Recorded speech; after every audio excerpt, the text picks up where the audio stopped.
තෙරුවන් සරණයි. එංගලන්තයේ ලීඩ්ස් බෞද්ධ විහාරස්ථානයේ මගින් සංවිධානය කරනු ලබන ධර්ම සාකච්ඡා මාලාවේ තවත් එක් සාකච්ඡා වාරයක් ආරම්භ කිරීමටයි අපි බලාපොරොත්තු වෙන්නේ.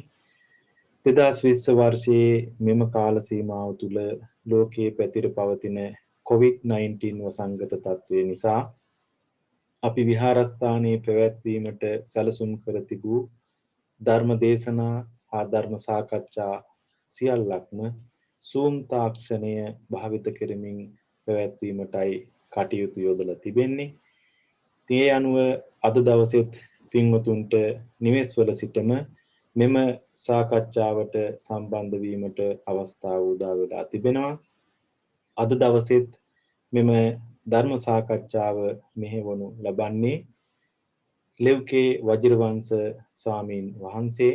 අපි උන්වහන්සේට විහාරස්ථානයේ වෙනුවෙන් බොහොම ගෞරවයෙන් ආරාධනා කර සිටිනවා මෙතෙන් සිට අද දවසට නියමිත මාතෘකාව ඔස්සේ ධර්ම සාකච්ඡාව පවත්වන හැටියට තෙරුවන් සරණයි. පන්තහාරන් වහන්සේ වගේම සෝමන පන්තහාරන් වහන්සේ ප්‍රධාන පූජනීය මහා සංඝරත්නයන් අවසරයි. ශ්‍රද්ධාවන්ත කාර්මික පින්වත්නි, අදත් අපි සුපුරුදු පරිදි බ්‍රහස්පතින්දා දවසේ සිදු කරගෙන ලබන ධර්ම සාකච්ඡාවේ වැඩසටහන සිද්ධ කරන අවස්ථාව අපි මේ සාකච්ඡාවේ සිද්ධ කරගෙන ලබන්නේ දීඝනිකායේ සතිපට්ඨාන සූත්‍ර දේශනාව. සතර සතිපට්ඨානය පිළිබඳව තමයි අපි කතා කරන්නේ. සෝමනහාඳුර සිහිපත් කළ විදිහට අපි මේ වෙනකොට කායානුපස්සනා කොටසේ ඒ කොටස් 14 පිළිබඳව විස්තර වශයෙන් සිහිපත් කරන්න කොටස් 14 සාකච්ඡා කළා. ඊළඟට වේදනානුපස්සනාවේ කොටස් 9 පිළිබඳව සාකච්ඡා කළා. ඊළඟට චිත්තානුපස්සනාවේ කොටස් 16ක් පිළිබඳව කරුණු 16ක් පිළිබඳව සාකච්ඡා කළා. ඊළඟට දැන් ධම්මානුපස්සනාව තමයි අද අපි ධම්මානුපස්සනාවෙත් කොටස් 5ක් ඇතුළත් වෙනවා. ඒ කොටස් 5න් එක කොටසක් නීවරණ පබ්බය කොටස සාකච්ඡා කළා. අද සාකච්ඡා කරන්න තියෙන්නේ ස්කන්ධ පබ්බය. එතකොට අපි කවුරුත් නිතර ධර්ම ශ්‍රවණය කරනකොට අහලා තියෙන වචනයක්. ඒ වගේම ඒ ස්කන්ධ පහක් පිළිබඳව අපි නිරන්තරයෙන්ම ධර්මය ශ්‍රවණය කරනකොට දහම් පොතපත සූත්‍ර දේශනාවන් කියවනකොට අහලා දැකලා තියෙනවා. ඒතර අද මේ ස්කන්ධ කියන කොටස පිළිබඳව තමයි අපි සාකච්ඡා කරන්නට බලාපොරොත්තු වෙන්නේ මේ ධම්මානුපස්සනාවේ ඇතුළත් වෙන. ඒතර බුදුරජාණන් වහන්සේ මේ ස්කන්ධ කියන වචනය පෙන්වුවේ සමූහයක් කියන. දැන් අපි අහලා තියෙනවා ස්කන්ධ කියපුවාම සමූහයක් කොටසක් එකතු වෙලා සකස් වන අර්ථයෙන්. නමුත් නියම ධර්මානුකූල අර්ථය තමයි ස්කන්ධ කියන වචනේ කාලයක් අවකාශයත් අතර පවතින. කාලයත් අවකාශයත් අතර වෙනස් වෙන ස්වභාවයට කියන වචන නමක් තමයි ස්කන්ධ කියලා කියන්නේ. ඒකට කන්ද පබ්බය කියලා එක පාලි වචනේ සඳහන් වෙන්නේ මේ ස්කන්ධ පිළිබඳව විස්තරය සඳහන් වෙනවා. එතකොට අපි බලමු මේ භාගතුන් වහන්සේ මේ සූත්‍ර දේශනාව තුළ කොහොමද මේ දේශනා කරලා තියෙන්නේ නැත්නම් විස්තර කරලා තියෙන්නේ. මේ පින්වතුන්ට පේනවා තිරේ ඒ සූත්‍ර කොටස පුණ්‍යචපරං භික්ඛවේ භික්ඛු ධම්මේසු ධම්මානුපස්සී විහෙරති පංචසු උපාදානස්කන්ධේසු කතංචපන භික්ඛවේ භික්ඛු ධම්මේසු ධම්මානුපස්සී විහෙරති පංචසු උපාදානස්කන්ධේසු ඉද භික්ඛවේ භික්ඛු ඉති රූපං ඉති රූපස්ස සමුදයෝ ඉති රූපස්ස අත්තංගමෝ ඉති වේදනා සමුදයෝ ඉති වේදනාය අත්තංගමෝ ඉති සංඥාය සමුදයෝ ඉති සංඥාය අත්තංගමෝ ඉති සංඛාරා ඉති සංඛාරාණං සමුදයෝ ඉති සංඛාරාණං අත්තංගමෝ ඉති විඥානස්ස අත්තංගමෝති. තර කොහොමද අර්ථය පෙන්නලා තියෙන්නේ? තවද කමඨහනක් දේශනා කරනවා. තර පින්වත්නි දැන් මේ එකින් එක මේ පෙන්වන්නේ භාවනා කරන යෝගියාට යෝගාවචරයාට මේ දහම දියුණු කරගන්න. මේ සත්ත්ව පුද්ගල ආත්මීය සංඥාව, සංකල්පය, අදහස, දෘෂ්ටිය දුරු කරගන්න එක එක කමඨහන්. දැන් ඔය කොයි කමඨහනක් හරි අපි හරියට අවබෝධ කරගත්තොත් සත්‍ය දකින්න පුළුවන්. මේ ඔක්කොම අපි ඉගෙන ගන්න ඕන කියලා එකක් නැහැ. දැන් ධර්ම දේශකයන් වහන්සේ නමකට තමයි මේවා විස්තරාත්මකව හැම කරුණක්ම අවශ්‍ය වෙන්නේ. නමුත් භාවනා කරන කෙනෙකුට මේ එකකින් එක කොටසක් අරගෙන වඩලා තමන් තුල තියෙන මේ මිත්‍යාව, මේ වැරදි මතය, වැරදි දෘෂ්ටිය, නොහොත් සක්කාය දිට්ඨිය පහ කරගන්න පුළුවන්කම තියෙනවා. ඒතර මෙතන කියනවා මහණෙනි මහණතෙම. එතකොට පැවිද්දා, භික්ෂුණිය, උපාසකයා, උපාසිකාව මේ සෙවණ පිරිසනේ මේ බුද්ධ ශාසනයේ මේ පිළිවෙත් ධර්මයන් සම්පූර්ණ කරන්නේ යෝගාවචරය කියලා කියන්නේ. ඒතර උපාදානස්කන්ධ ධර්ම පස්සෙහි ධම්මානුපස්සීව වෙසේ. ඒ ධර්මතාවය ගැන බලනවා.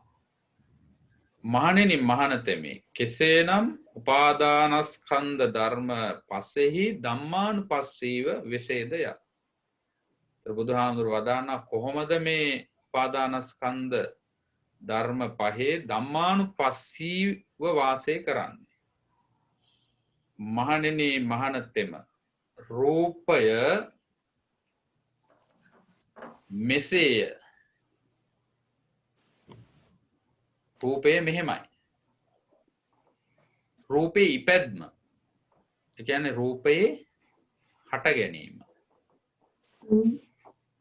රූපස්ස සමුදයෝ. සමුදයෝ කියලා කියන්නේ හට ගැනීම. ඉති රූපස්ස සමුදයෝ. රූපේ හට ගැනීම මෙසේය. අපි ඊළඟට විස්තරාත්මකව කතා කරමු මේ පෙළ සඳහන් වෙන හැටි. ඊළඟට ඉති රූපස්ස අත්ංගමෝ. මේ රූපයේ නැතිවීම, නිරෝධය. මේ වේදනාව, ඊළඟට මේ වේදනාවගේ ඉපැද්ම, හට ගැනීම මේ විදිහයි. ඊළඟට වේදනාවගේ නැසීම මේ විදිහයි, අත්ංගමය. සංඥාව මේ විදිහයි. ඊළඟට සංඥාවගේ හට ගැනීම ඉති සංඥා, සංඥාය සමුදයෝ. ඉති සංඥාය අත්ංගමෝ, සංඥාවගේ නිරෝධය. අනාත්මය. ඉති සංඛාරා සංඛාරය මෙසේ සකස් වීම. ඉති සංඛාරාණ සමුදයෝ සංඛාරයන්ගේ හට ගැනීම හේතුව. ඉති සංඛාරාණං අත්ථංගමෝ සංඛාරයන්ගේ හටගත්ත දේවල් වල නැත්නම් හටගත්ත ස්කන්ධයන්ගේ නැතිවීම. ඉති විඥානං විඥානයේ මෙසේය. ඉති විඥානස්ස විඥානයේ හට ගැනීම විඥානයේ නැතිවීම අත්ථංගමෝති අත්ථංගමේ මෙසේ.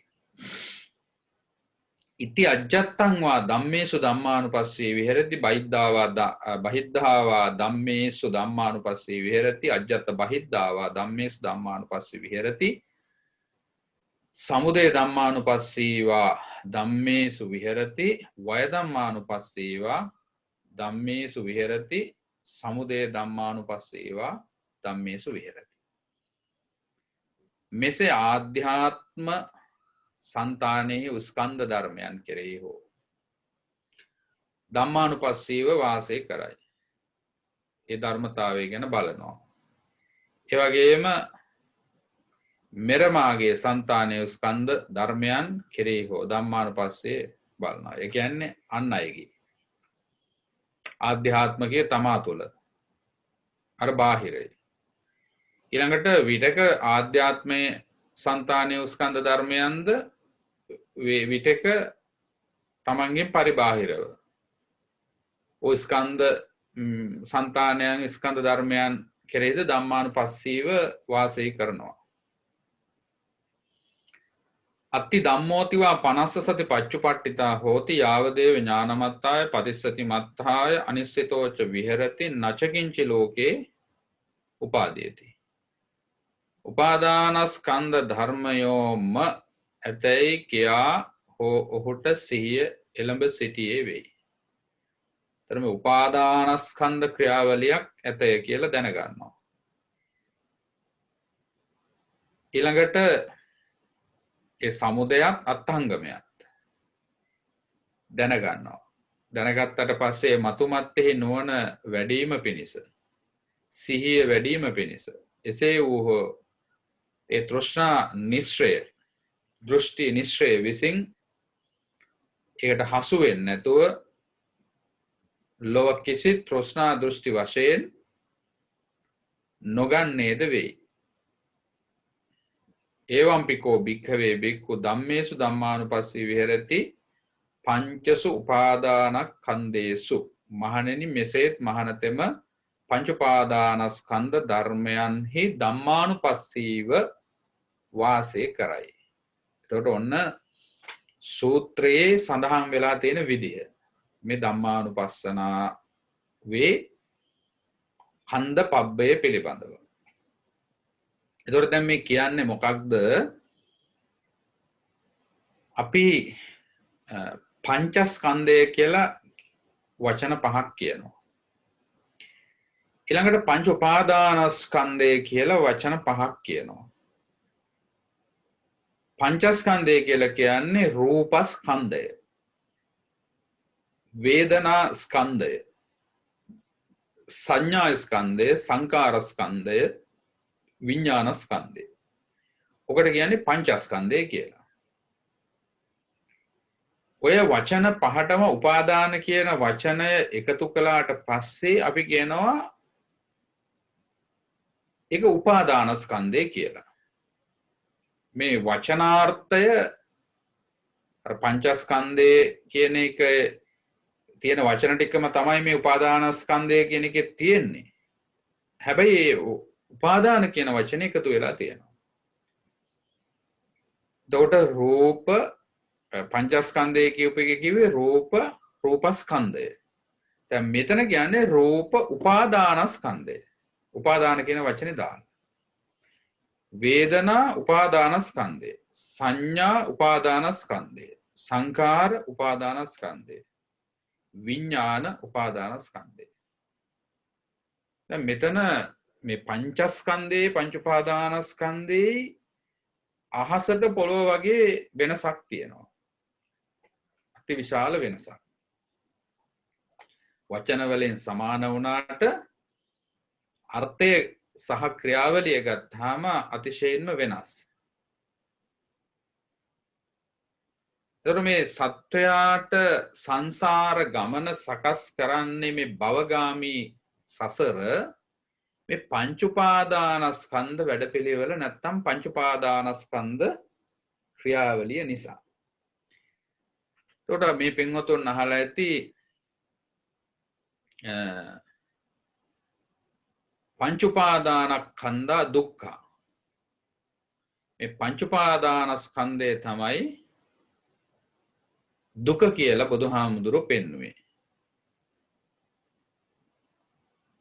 ඒතර සත්‍යයා සසරට එකතු කරලා ඇද බැද තබලා මේ ස්කන්ධ ටික දැඩිව මමය මගේය මගේ ආත්මය කියලා දෘෂ්ටිගත කරන්නේ මේ උපාදානයේ විසින්. එහෙම නැත්තම් මේ ස්කන්ධ ටික තුල කෙලෙස් සහගත බවක් නැහැ. දැන් බුදුරජාණන් වහන්සේ පසේ බුදුරජාණන් වහන්සේ රහතන් වහන්සේ කියලා අපි උත්තමයන් ගැන කතා කරනවා. උන්වහන්සේලාට තියෙන්නේ මේ ස්කන්ධ පංචකය. දරෝ ස්කන්ධ පංචකයට උන්වහන්සේලා උපාදාන හදාගන්නේ නැහැ. හදාගන්නේ නැහැ කියන්නේ තමන් පුද්ගලයෙක් කරනවා නෙමෙයි, ඒ දෘෂ්ටිගත භාවයට පත් වෙන්නේ නැහැ. එතකොට එය අභිභවා ගිහිල්ලා තියෙනවා. නුවණින් අවබෝධ කරලා, ඥාණයෙන් අවබෝධ කරලා. එනිසා උන්වහන්සේලාට තියෙන්නේ මේ ස්කන්ධ පහක ක්‍රියාවලිය. නමුත් මේ පෘථග්ජන භාවය තුල ඉන්න සත්වයාට මේ ස්කන්ධ පහම තමයි තියෙන්නේ. හැබැයි මේ ස්කන්ධ පහ ඒ අවස්ථානුකූලව අවස්ථාවේදී එයා ඒක උපාදාන කරගන්නවා. රූපය උපාදාන කරගත්තාම අපි කියනවා රූප උපාදානය. වේදනාව උපාදානය කරගන්නකොට වේදනා උපාදානය. සංඥා උපාදානය කරගන්නකොට සංඥා උපාදානය. සංකාර උපාදාන කරන සංකාර උපාදානය. විඥාන උපාදාන කරගන්නකොට කියනවා විඥාන උපාදානය කියලා. එහෙනම් පංච උපාදානස්කන්ධ දුක්ඛ. එතන මේ පංච උපාදානස්කන්ධය සකස් වෙනවද යම් සිතක, එතන දුක සකස් වෙනවා. මේ සසර ඉපදී අපි ඉපදී මෙරි මේ තාක්ම ඇවිල්ලා තියෙන්නේ මෙන්න මේ පංච උපාදානස්කන්ධය සකස් වීම තුලයි. දැන් මේ වැඩපිළිවෙල මේ පංච උපාදානස්කන්ධ සකස් නොවන විදිහට නොදැක්කොත්, නොපෙනුනොත්, නොකළොත් නැවතත් අර උපන් අකුසලයේම වර්ධනය වෙනවා. නූපන් අකුසලයේම උපදිනවා. ඒ නිසා තමයි ඉති රූපස්ස සමුදයෝ ඉති රූපස්ස අත්තංගමෝ. මේ රූපස්කන්ධය ඇති වෙන්න හේතුවත් නැතිවීමත් පිළිබඳව ඥානවත් වෙන්න කියලා පෙන්වන්නේ. ඉති රූපං ඉති. ඉති රූපං ඉති රූපස්ස සමුදයෝ ඉති රූපස්ස අත්තංගමෝ. අන්න රූපයාගේ ඇතිවීම, මේ රූපේ මෙසේ කියලා දැනගන්නවා. රූපේ තතු ඊළඟට රූපේ හටගත්ත විදිය සහ රූපේ නැති වෙන විදිය. වේදනා ස්කන්ධය හඳුනා ගන්නවා. වේදනා ස්කන්ධය හේතුව හඳුනා ගන්නවා. හටගත්තේ කොහොමද කියලා. සමුදය අත්ංගමය නිරුද්ධ වෙන හැටි සංඥා බව හඳුන ගන්නවා. සංඥාවේ සමුදය හඳුන ගන්නවා. අත්ංගමය හඳුන. සංකාරය හඳුන ගන්නවා. සංකාරයේ සමුදය හඳුන ගන්නවා. සංකාරයේ අත්ංගමය හඳුන ගන්නවා. විඥානය හඳුන ගන්නවා. විඥානයේ සමුදය හඳුන ගන්නවා. විඥානයේ අත්ංගමය හඳුන ගන්නවා. එතකොට දැන් පළවෙනි ස්කන්ධය තමයි රූපස්කන්ධය. එතකොට මෙන්න මේ රූපේ පිළිබඳව බුදුරජාණන් වහන්සේ වදාහරනවා රුප්පතිටිකෝ භික්ඛවේ රූපං. මහණෙනි රූපය කියලා කියන්නේ රුප්පණාර්ථයෙන්.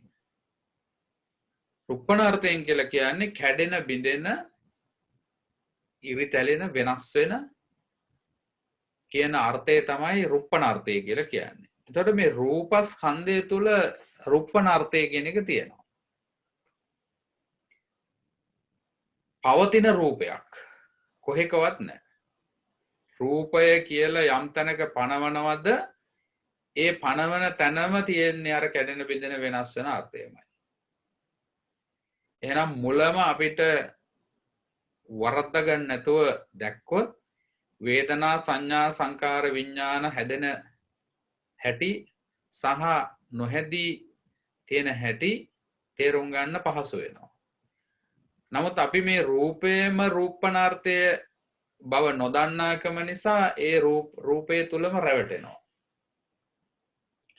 රූපයේ තුලම රැවටීම පදනම් කරගෙන අර වේදනා සංඥා සංකාර විඥාන කියන ස්කන්ධ ටික තුල පහළ වෙන විඥානයේ නැමැති මායාවට අපි රැවටෙනවා. ඒ රැවටීම නිසා තමයි මේ ආයතනයන් හරහා මේ ලෝකය තුල අපි ආස්වාදනය ලබන්න සොයමින් ඒ ආස්වාදනයේ තුල ආස්වාදනයක් ඇතේ කියලා රැවටීමටපත් වෙලා මේ උපත නැවත නැවත සකස් කරගන්නේ. ඒතර අපිට කවදාවත් මේ සාංශාරික ගමන නිමාවක් නොවන්නේ මේ ස්කන්ධ ටිකෙන් හදලා දෙන මේ ක්‍රියාවලිය අපි ගෙනියන්නේ ඉදිරියට ආයතන හරහා. ඒ ආයතන වලින් හඳුන්වලා දෙන ලෝකය තුල නিত্য සුඛ සංඥාව නිට්ටයයි සුඛයි ආත්මයි කියලා පිළිඅර ගැනීම තුල රැවටීමටපත් වෙලා අපි තණ්හාව වැඩි කර ගන්නවා. එතකොට සමුදය දුක්ඛ සමුදය කියලා වෙන්නේ තණ්හාව කැමැත්ත. දැන් උපාදානය කියන එක තුල තියෙන්නේ කැමැත්ත තණ්හාව කියන එකනේ. දුක්ඛය යායන් තණ්හා පෝනෝ භවිකා නන්දිරාග සහගතා තත්ත තත්‍රා අභිනන්දනී සේයති. අර කාම තණ්හා භව තණ්හා විභව තණ්හා. ඒතර ඔය ධර්ම හැම එකක්ම එකට ප්‍රත්‍ය වෙනවා. නමුත් මේ අපි මේවා කතා කරන්නේ තේරුම් ගන්න. හැබැයි මේ විස්තරයක් අපිට දැක ඉන්න වෙලාවක් නැහැ. සිද්ධිය වෙනකොට සිද්ධිය ෂණයෙන් වෙන අවස්ථාවක්. එතකොට අවබෝධ කරගෙන ප්‍රඥාව තුලින් මේ දකින්නවා කියලා කියන්නේ. දැන් විඥාණයෙන් දැනගන්නවා ප්‍රඥාවෙන් දකින්නවා.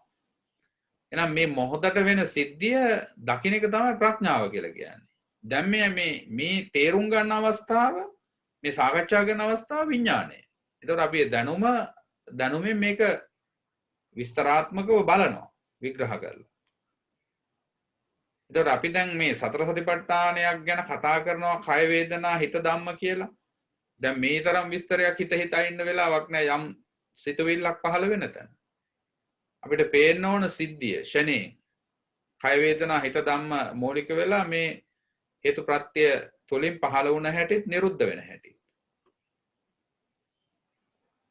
ඔන්න ඔය විදිහට දැන් රූපයේ පිළිබඳව රූපණාර්ථය කියලා අපි කතා කරා.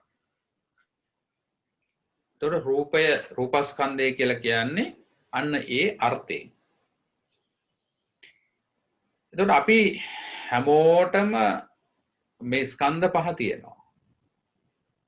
ඒතර අපි ඕකට තමයි රූප නාම කියලා කියන්නේ. දැන් රූප කියලා තැන ඔය රූපස්කන්ධය. ඊළඟට වේදනා සංඥා සංඛාර විඥාන කියන එක තමයි නාමස්කන්ධය කියලා කියන්නේ. එහෙනම් රූපස්කන්ධය සහ නාමස්කන්ධය වෙන් කරනකොට තවත් කොටසක් පෙන්නනවා. දැන් මේ නාමස්කන්ධයේ සිත හා සිතුවිලි. දැන් සිත කියලා කියන අවස්ථාව තමයි විඥානය. සිත කියන අවස්ථාව විඥානය. එතකොට සිතක් පහළ වුණා කියලා අපි ඔය දැනගන්නවා කියන අවස්ථාව තමයි විඥානය කියන්නේ. මොකද ඒ සිතට බඳුන් වෙන්නේ මොකද්ද? බඳුන් වෙන්නේ වේදනා සංඥා සංකාර. ඒවට කියනවා සිතුවිලි කියලා. සිතට බඳුන් වෙන ඒවට කියනවා සිතුවිලි කියලා. හැබැයි සිතුවිලි අවස්ථාවේදී හඳුනාගෙන නැහැ. සිතුවිල්ල විතරයි තියෙන්නේ. සිතුවිල්ල හඳුනාගත් අවස්ථාව තමයි විඥාන අවස්ථාව. ඒතර විඥානයක් පහළ නොවුනොත් එහෙම ඒ පහළ වුණ සිත හඳුනා ගන්න බෑ. ඒකේ මුල් ස්වરૂපය වේදනා. ඒ වේදනාව මොකද්ද කියලා හඳුනාගෙන නැහැ. ඒ වේදනාව සැපද දුක්ද උපේක්ෂාද කියලා හඳුනාගෙන තියෙන්නේ විඥානය පහළ වුණාට පස්සේ. හැබැයි අතනදී වේදනා ස්කන්ධයක් ඇති වෙලා තියෙනවා. ඊළඟට ඒක හඳුනනවා මොන වේදනාවද කියලා. ඒ හඳුනාගෙන සිත විඥානේ පහළ වුණාට පස්සේ තමයි ඒක හඳුනා ගන්න සංඥා කරන්නේ. ඊළඟට ලෝභ දේශ මොහ රැස් වෙන්නේ හඳුනාගත්තට පස්සේ. හැබැයි මේවා පෙරපසු නොවි වෙනවා. මේ අර අකුණු විදුලියක් ගහනවා වගේ ශරණයට වෙන දේවල්. මේක වෙලා මේක වෙන්නේ මේක වෙලා මෙහෙම වෙන්නේ කියලා එහෙම අපිට කියන්න පුළුවන් කමක් නැහැ. මොකද ඒ තරම් අති වේගයෙන් මේ සිත කය දෙක ඇති වෙනවා නැති වෙනවා. හට ගන්නව නිරුද්ධ වෙනවා. සමුදය අත්ංගමෝ. සිද්ධාන්තේ වෙනවා. එතකොට අපි අර ස්කන්ධ කියලා කියපු අවස්ථාවේදී දැන් මේක කඳු වශයෙන් සමූහයක් වශයෙන් කියන අර්ථය නෙමෙයි ධර්මයේ පෙන්වන්නේ. කාලයත් අවකාශයත් අතර. ඒ කියන්නේ දැන් මේ රූප කියන අවස්ථාව බුදුරජාණන් වහන්සේ විස්තර කරලා තියෙනවා. යංකින්ච රූපං අතීත අනාගත පච්චුප්පන්නං අජ්ජත්තිකං වා බහිද්ධාවා අජ්ජත්තිකං වා බහිද්ධාවා ඕලාරිකං වා සුකමං වා හීනං වා පනීතං වා යන් දූරේවා සන්තිකේවා සබ්බන් රූපං අනිච්චතෝ වවත්තේති. එතකොට යංකින්ච රූපං යම් කිසි රූපයක්. එතකොට මෙතන මේ රූපං කියලා කියනකොට පින්වතුන් තේරුම් ගන්නට ඕන දැන් අපිට රූප කියනකොටම මේ චක්කු ඇහැට යම් බාහිරින් ගැටෙන රූපයත් රූප කියලා තමයි හඳහන් කරන්නේ. හැබැයි මෙතනදී අපි මේ රූපස්කන්ධය ගැන කතා කරනකොට මේ ඇහැට පෙනෙන රූපය ගැන නෙමෙයි කතා කරන්නේ. ඒ ඉන්ද්‍රියෙන් හටගන්න රූපයනේ මෙතන කතා කරන්නේ මේ පඨවි ආපෝ තේජෝ වායෝ කියන සතර මහා ධාතුවෙන් හටගත්ත රූපස්කන්ධය පිළිබඳව. කියන්නේ ශරීරය පිළිබඳව. මෞපියන් නිසා පුරාණ කර්මයෙන් කර්ම ප්‍රත්‍යයෙන් හටගත්ත රූපස්කන්ධය ගැනයි කතා කරන්නේ. දැන් අරකට රූප තමයි මේකත් රූප තමයි. ඒවා හටගන්නේ සතර මහා ධාතුවෙන් මේවා හටගන්නේ සතර මහා ධාතුවෙන් තමයි. නමුත් මේ රූපස්කන්ධය ගැන අපි කතා කරනකොට එතන පටලවා ගන්න එපා. දැන් අපි ඇහැ රූප චක්කු විඥානය කියනවනේ. ඇහැයි රූපය දෙක ස්පර්ශ වීමෙන් එතන විඥාන හට ගන්නවා කියනවා. නමුත් මෙතන මේ කියන්නේ රූපස්කන්ධය මේ ශරීරයේ හට ගැනීම. එතකොට කාලයයි අවකාශයයි අතර දැන් කාලය කියලා කිව්වේ මේ රූපය අතීත යංකින්චි රූපං අතීත අනාගත පච්චුප්පන්න. ඒ කියන්නේ අතීත වර්තමාන අනාගත කියලා අවස්ථා තුන. ඒතර කාලය අතීත කාලයේ යම් රූපයක් තිබුණා කියලා අපි කියනවා.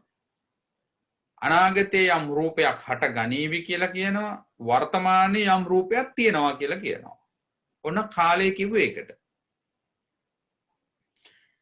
එහෙනම් අතීතයේ දැන් අපි රූප තිබ්බා කියලා කියනවනේ.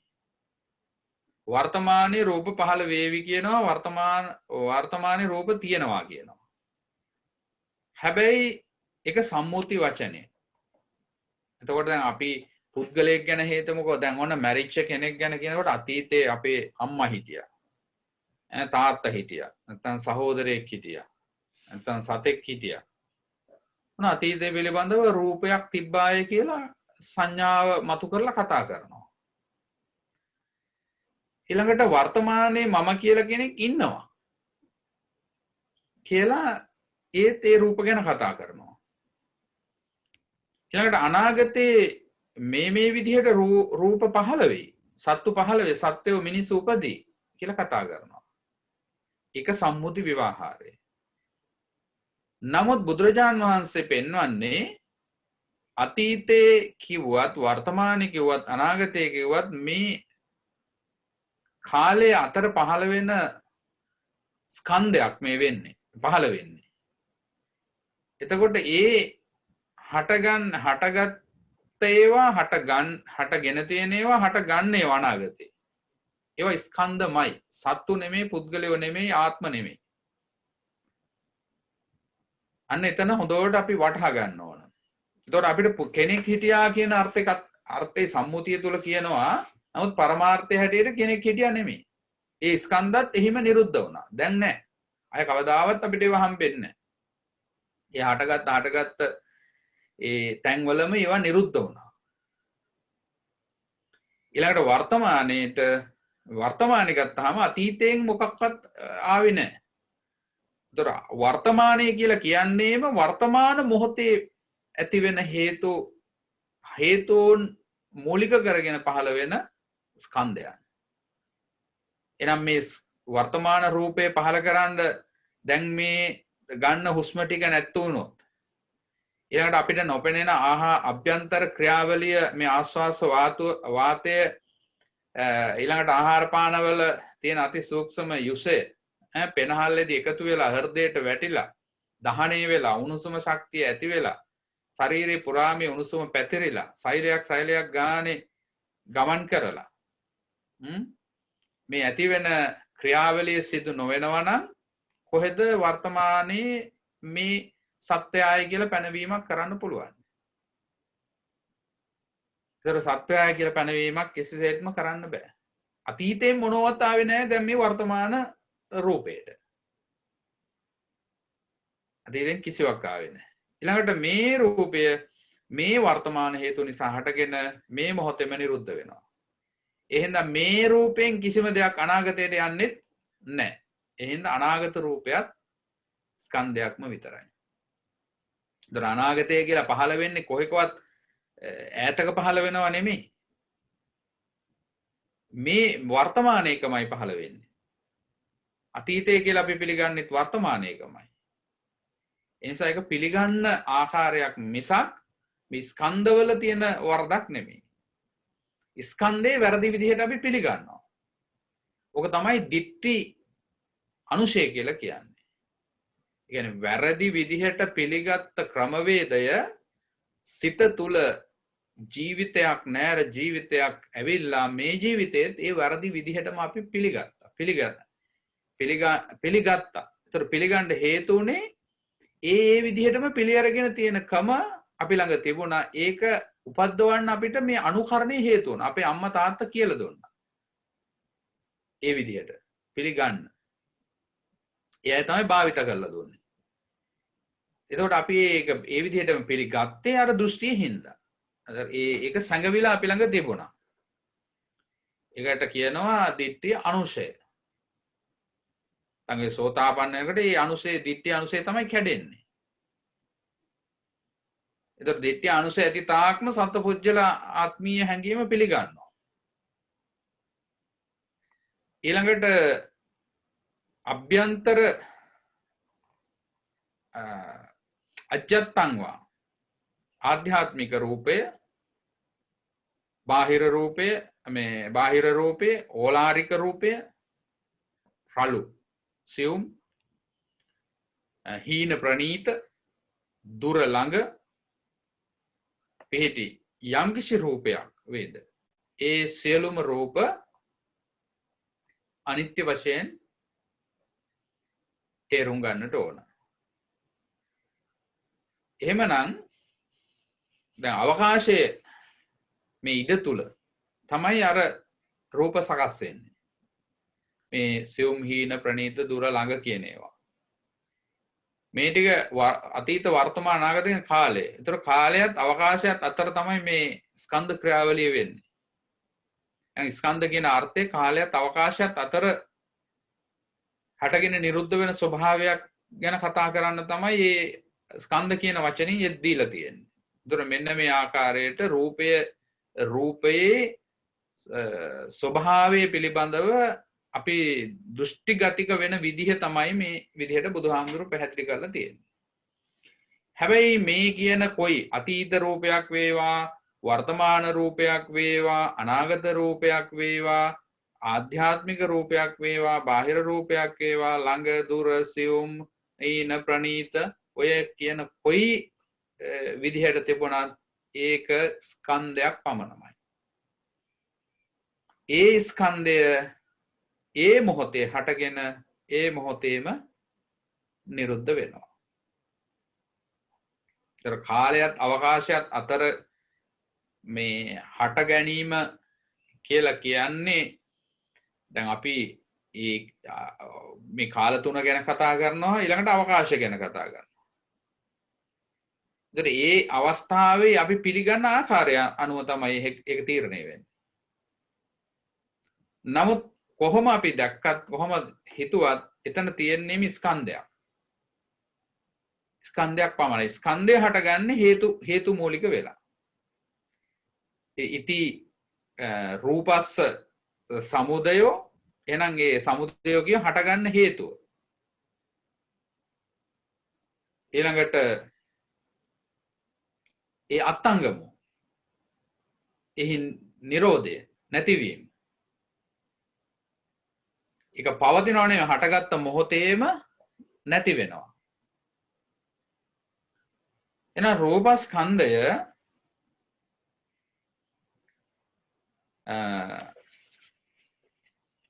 ගැන අපි කතා කරනකොට බුදුරජාණන් වහන්සේ පෙන්නලා තියෙනවනේ අර උපමා ටිකක් මේ රූප වේදනා සංඥා සංඛාර විඥාන කියන ටිකේදී ඒ ටික පැහැදිලි කරන්න.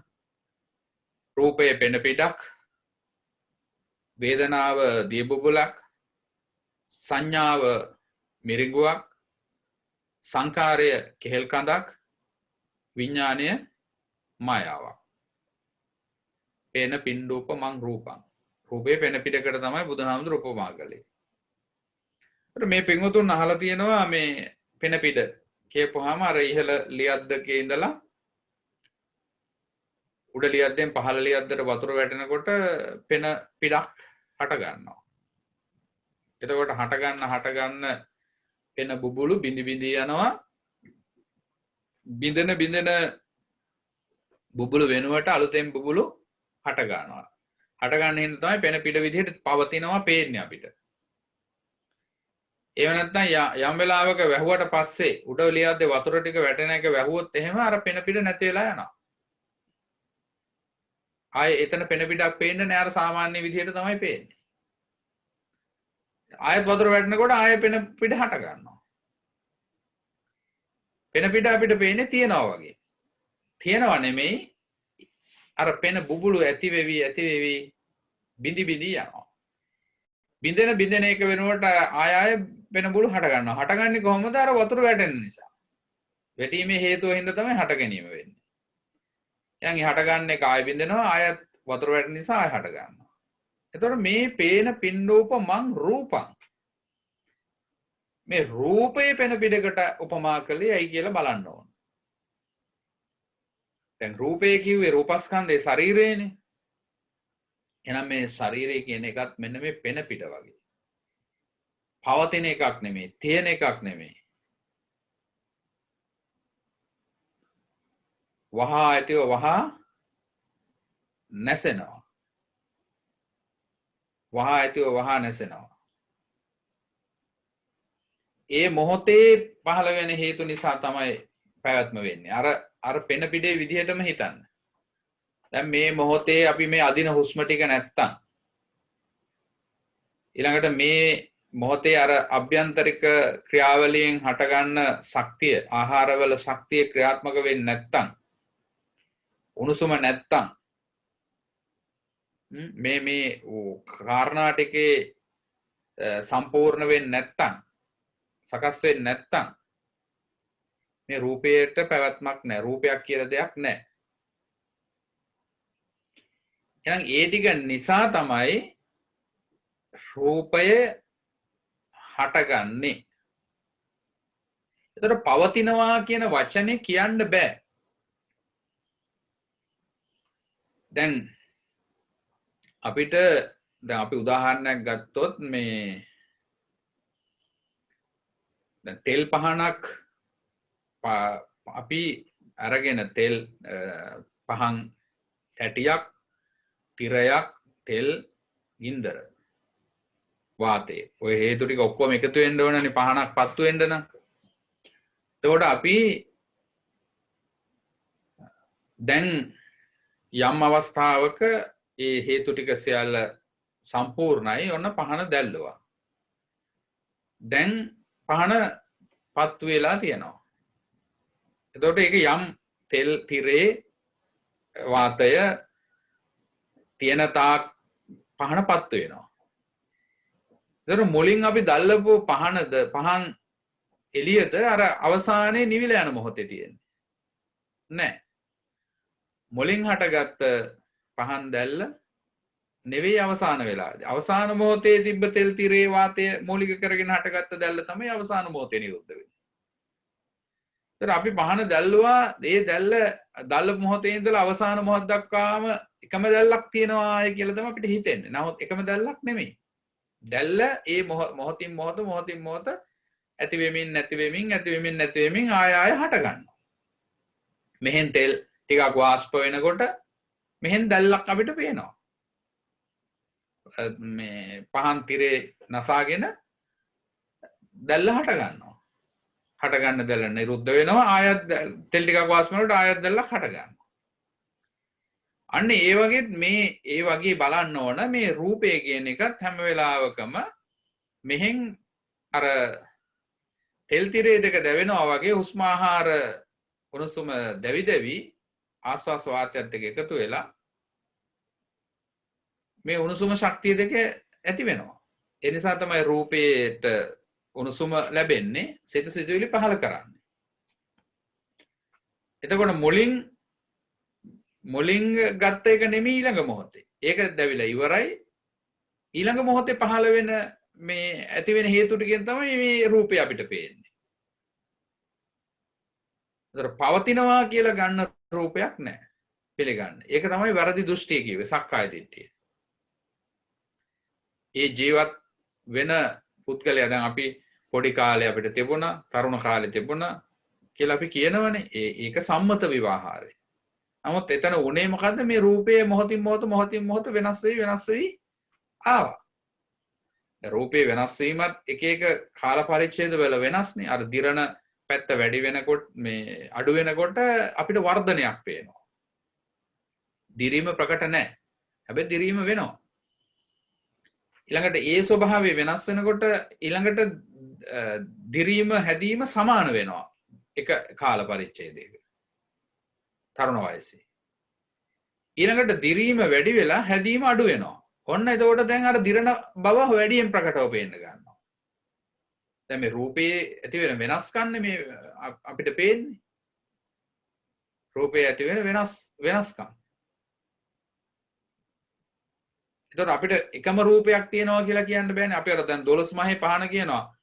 ජනවාරි මාසේ දක්ක පහනේ වෙසක් මාසේ පේන්නේ. වෙසක් මාසේ තිබ්බ පහනේ දෙසැම්බර් මාසේ පේන්නේ නෑ. තෙල් මෙහෙන් දානවා, ඊළඟට වාතය එනවා, මේ තිර දානවා, එක දිගට අපිට පත්තු වෙන පහනක් පේනවා. නමුත් ඒ පහන් දැල්ල ඒ මොහොතේම හටගෙන අලුතෙන් තමයි නැවත පහන් දැල්ල හටගන්නේ. ඒ වගේ මේ රූපය හටගත්ත මවකුසෙන් බිහි වෙලා බිහි වුණ අවස්ථාවේ ඉඳලා මියන මොහොත දක්වාම එකම රූපයක් තියෙනව නෙමෙයි. ඒ මොහොතට තමයි රූපය පහළ වෙන්නේ. ඒතකොට ඒකට තමයි අපි රැවටෙන්නේ මේ අතීත රූපය. අතීතේ ඉඳලා මම මෙහෙම ආවා. දැන් ඉන්නවා. තව අනාගතයටත් යනවා. අන්න අර කාලය තුළ ස්කන්ධ ක්‍රියාකාරීත්වය පේන්නේ. අවකාශය අතර ස්කන්ධ වල ක්‍රියාකාරීත්වය පේන්නේ. එතකොට බුදුරජාන් වහන්සේ පෙන්වුවේ මෙන්න මේ ස්කන්ධ කියන ස්වභාවය හටගන්න ඉති රූපස්ස සමුදයෝ. මේ රූපයේ හටගැන්ම සිද්ධ වෙන්නේ මේ හුස්ම ආහාර වතුර උණුසුම ප්‍රත්‍ය කරගෙන. ඊළඟට අභ්‍යන්තරික ක්‍රියාවලියක් සිද්ධ වෙනවා. මේ වායු කොටස් හයක් ඇති වෙලා උද්දංගම අදෝගම කුච්චිස කොට්ටාස අංගමංගානු සාරි ප්‍රාශ්වාස කියලා වායු කොටස් හයක් ඇති වෙනවා. ඒතර මේ අවස්ථාවේ ඒ ඇති වෙන ක්‍රියාවලි සිද්ධ වෙන්නේ මේ වායු ධාරාවන් අනුව. ඉක්කා උක්කාර ඉහළට හමන්නේ. ඊළඟට මල මුත්‍රා පහළට තල්ලු කරන්නේ. බඩ තුල ක්‍රියාත්මක වෙන ආහාර ජීර්ණය කරන්නේ. බඩවැල් දරන ආරක්ෂා කරන්නේ. ආමාශගත ආහාරය පෙරලෙන්නේ. මෙල්ලේ ශරීරය පුරා ගමන් කරන්නේ. කිලුට අරගෙන පිට වෙන්නේ. ඒක කවුරුත් මේ ඇතුළේ ඉඳලා කරනවද? මේව නැහැ. අන්න අර ක්‍රියාකාරීත්වය තුළින් තමයි සිද්ධ වෙන්නේ. ඒතර රූපස්කන්ධය තුළ අපි හොඳට තේරුම් ගන්න ඕන මේ සත්පුද්ගල ස්වභාවයක් නැහැ කියන එක. ඒක තේරුම් ගන්න තමයි රූපස්ස සමුදයෝ කියන ස්වභාවය ගැන කතා කරන්නේ. මේක හටගන්න උපකාර වෙන හේතු ටික. එතකොට මේ ප්‍රත්‍යයෙන් තොරව කතා කරන්න බෑ රූපයක් ගැන. දැන් ජලයෙන් තොරව මාළුවාට පැවැත්මක් නැහැ. එතකොට ජලය සමග තමයි මාළුවාගේ වාසය. ඒ වගේ මේ රූපය කියලා කිව්වනම් ඒ රූපේ පවත්තන්න අදාළ මේ කරුණු ටික තියෙන තැන තමයි රූපය පවතින්නේ. ඒ පවතිනව නෙමෙයි හටගන්නේ. හටගන්න මොහොතේම නිරුද්ධ වෙනවා. ඒතර බුදුහාමුදුරෝ කියවා ඒක රූපය කිව්වනම් ඒ තුල තියෙන වෙනස් වීමමයි.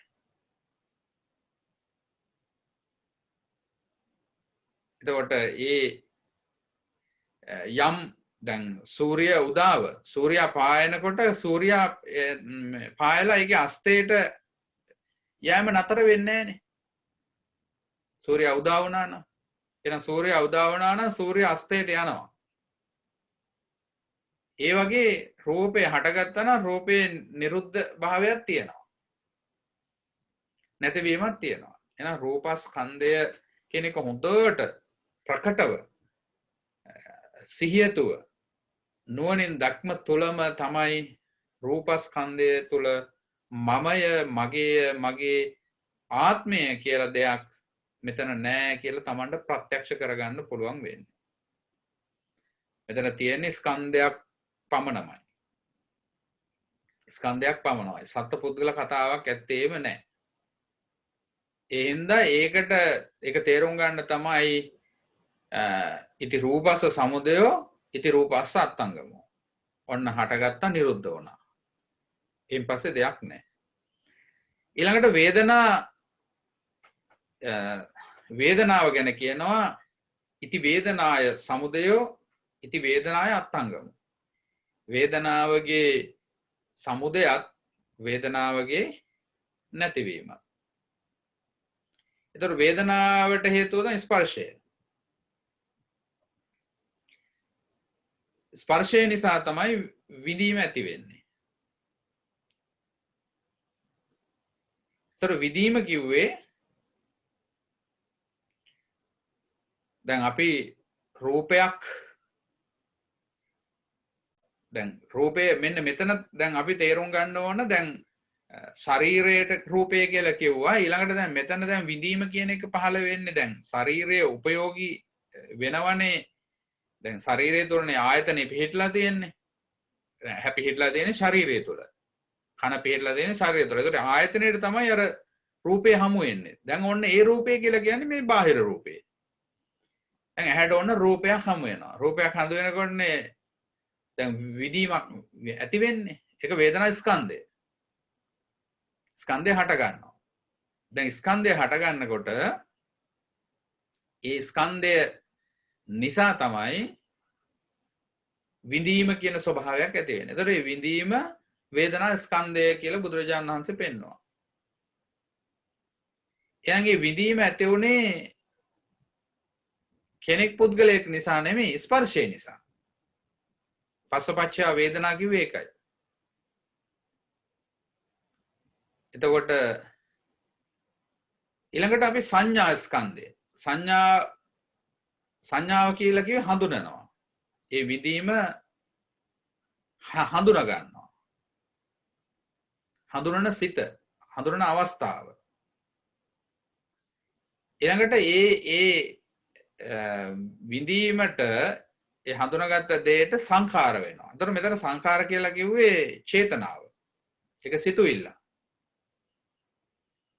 ඒක සැපද දුක්ද උපේක්ෂාද කියලා මොකද්ද මේ එතන සංඛාර වුනේ ලෝභයේද ද්වේෂයේද මෝහයේද සංඛාර වෙන්නේ ඒක එකතු වෙන්නේ ඊළඟට විඥාණයෙන් මේ වුණ සිද්ධිය විඥාණයෙන් දැනගන්නවා ඒක තමයි විඥානස්කන්ධය ඔන්න දැන් හිත මේක තමයි මේ පංචස්කන්ධය උපයෝගී කරගෙන යම් සිතක් පහළ වුණා කියන අපි කතා කරන්නේ. දැන් අපි රූපයක් දැනගන්නවා. මේ අම්මා තාත්තා අපිට ඇහැට ගැටෙනවා.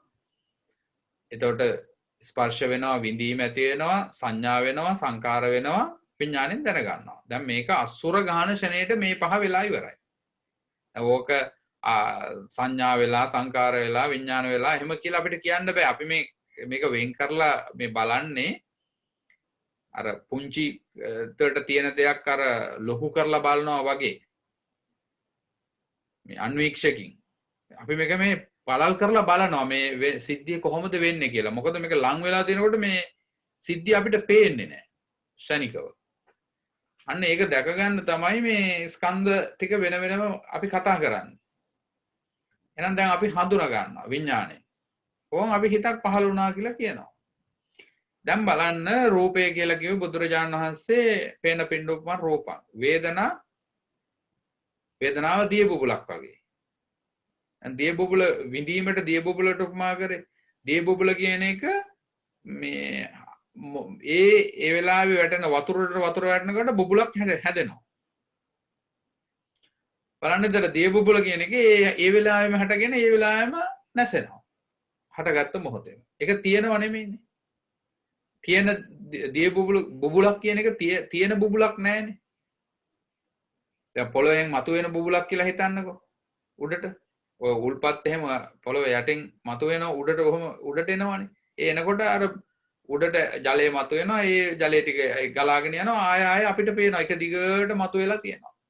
ඒතර බුදුරජාණන් වහන්සේ මේ විඳීම කියන එකේ ස්වභාවයත් ඒ විදිහට පෙන්වනවා.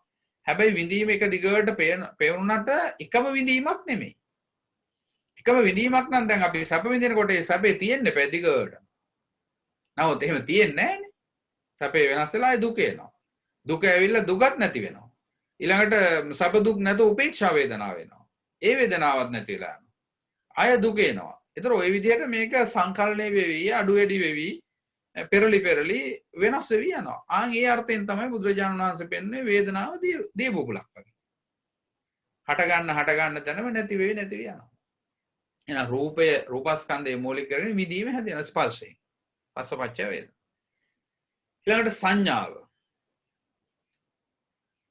සංඥාව බුදුරජාණන් වහන්සේ උපමා කළේ මිරිඟුවකට.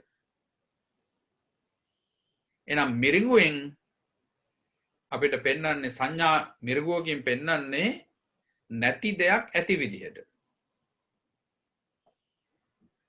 එතකොට අර පාරවල් රත් වුණාම දිය හිඳිලා ඉඩෝර කාලෙදී වර්ෂාව නැතුව මුවාට පේනවලු ඈත නලියනවා.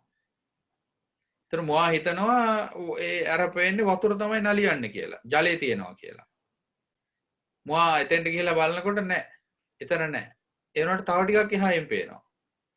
දැන් මෙයාට මේක මේ ඡායාවක් සංඥාවක් මිරිඟුවක් කියලා දැක ගන්න බැරි නිසා එයා කරන්නේ මොකද්ද? එතෙන්ට යනවා. ආයෙත් තව ටිකක් ඉස්සරහට යනවා.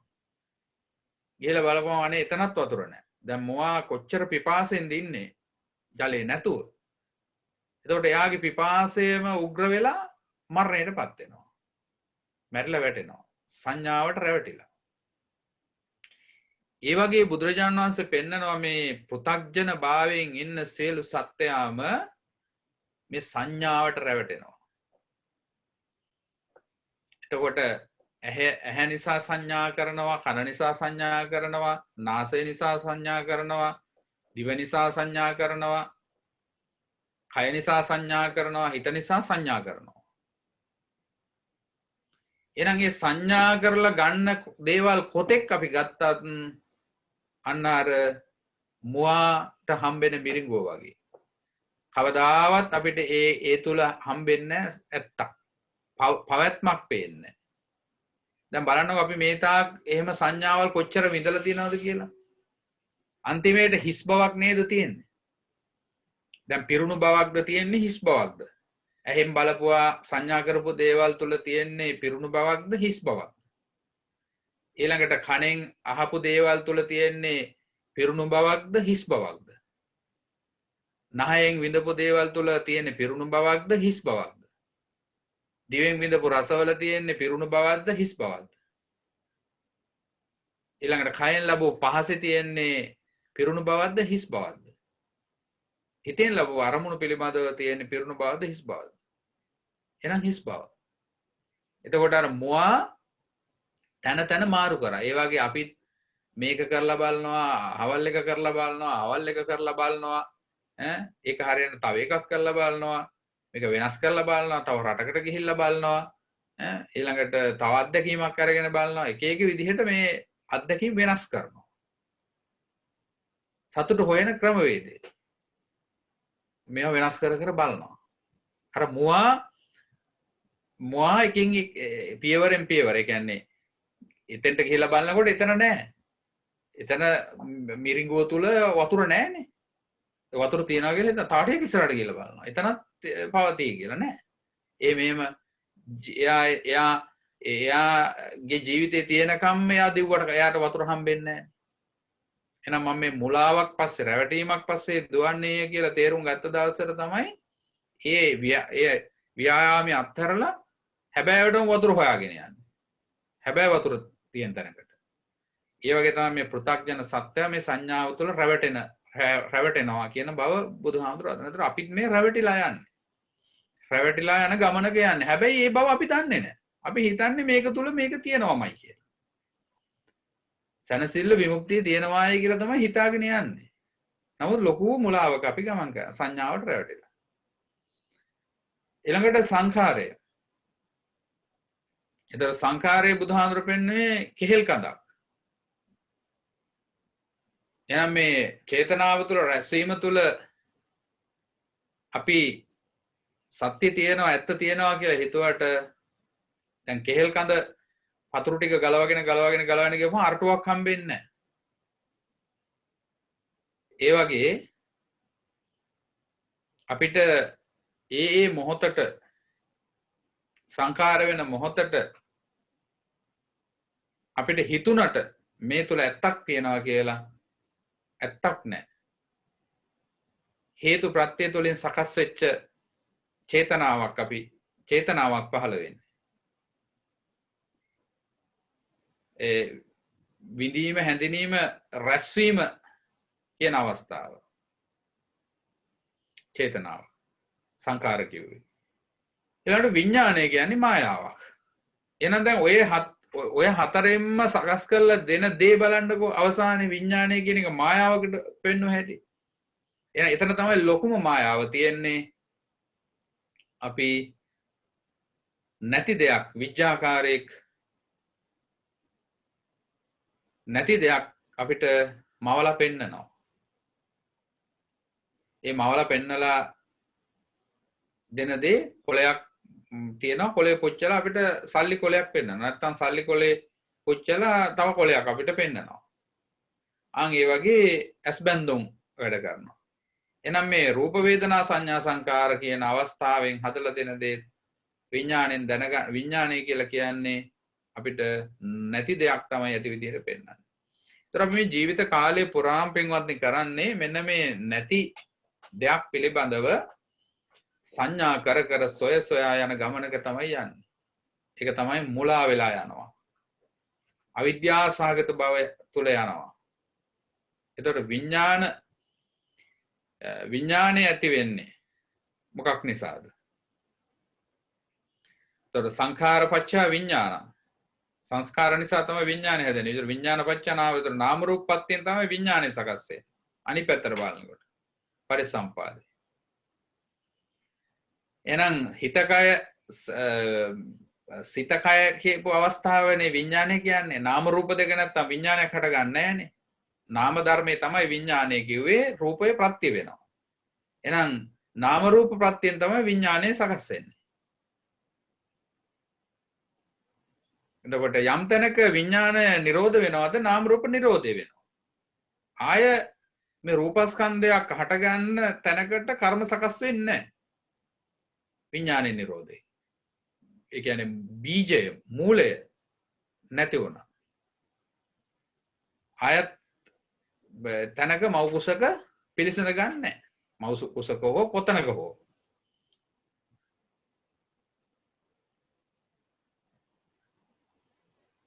අන්න ඒ විදිහට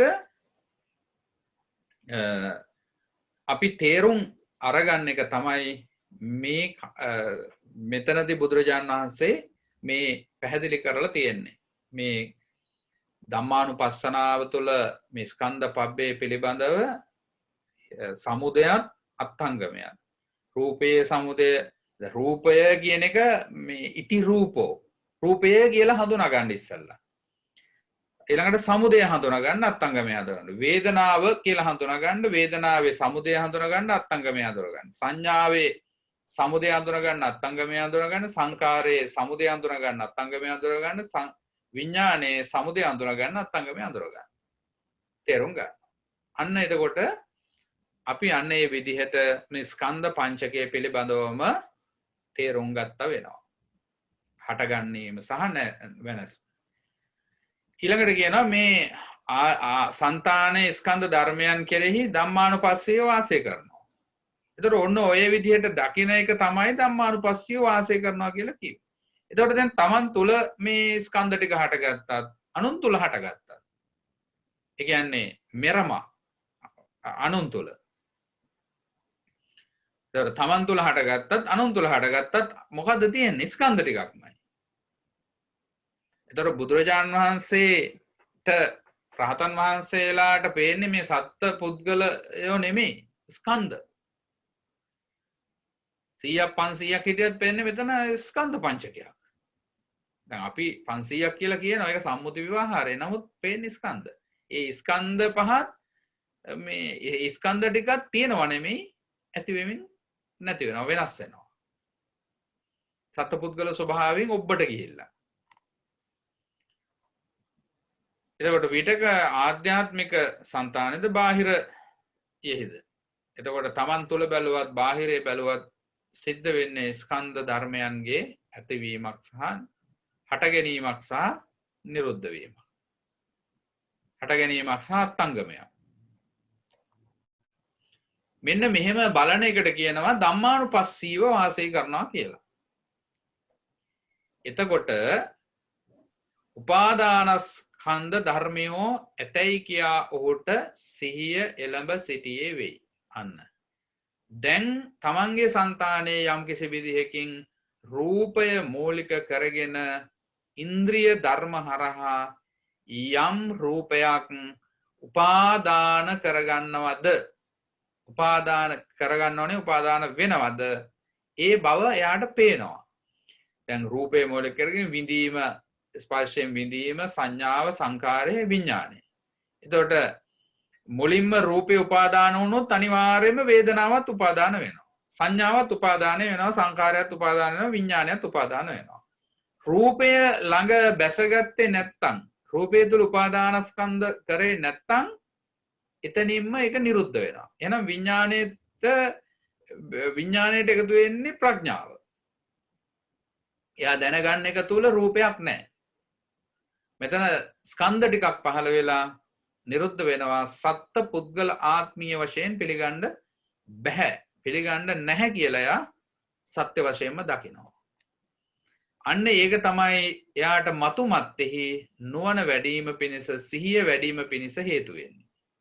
එහෙම නැත්නම් උපාදානස්කන්ධ වෙනවා. දැන් පොතජන භාවයෙන් ඉන්න කෙනාට මේ උපාදානස්කන්ධ තමයි ඇති වෙන්නේ. එයා මේ මගේ අම්මා මේ මගේ තාත්තා මේ මගේ ස්වාමියා මේ මගේ භාර්යාව මේ මගේ දරුවා කියලාමයි එයා පිළිගන්නේ.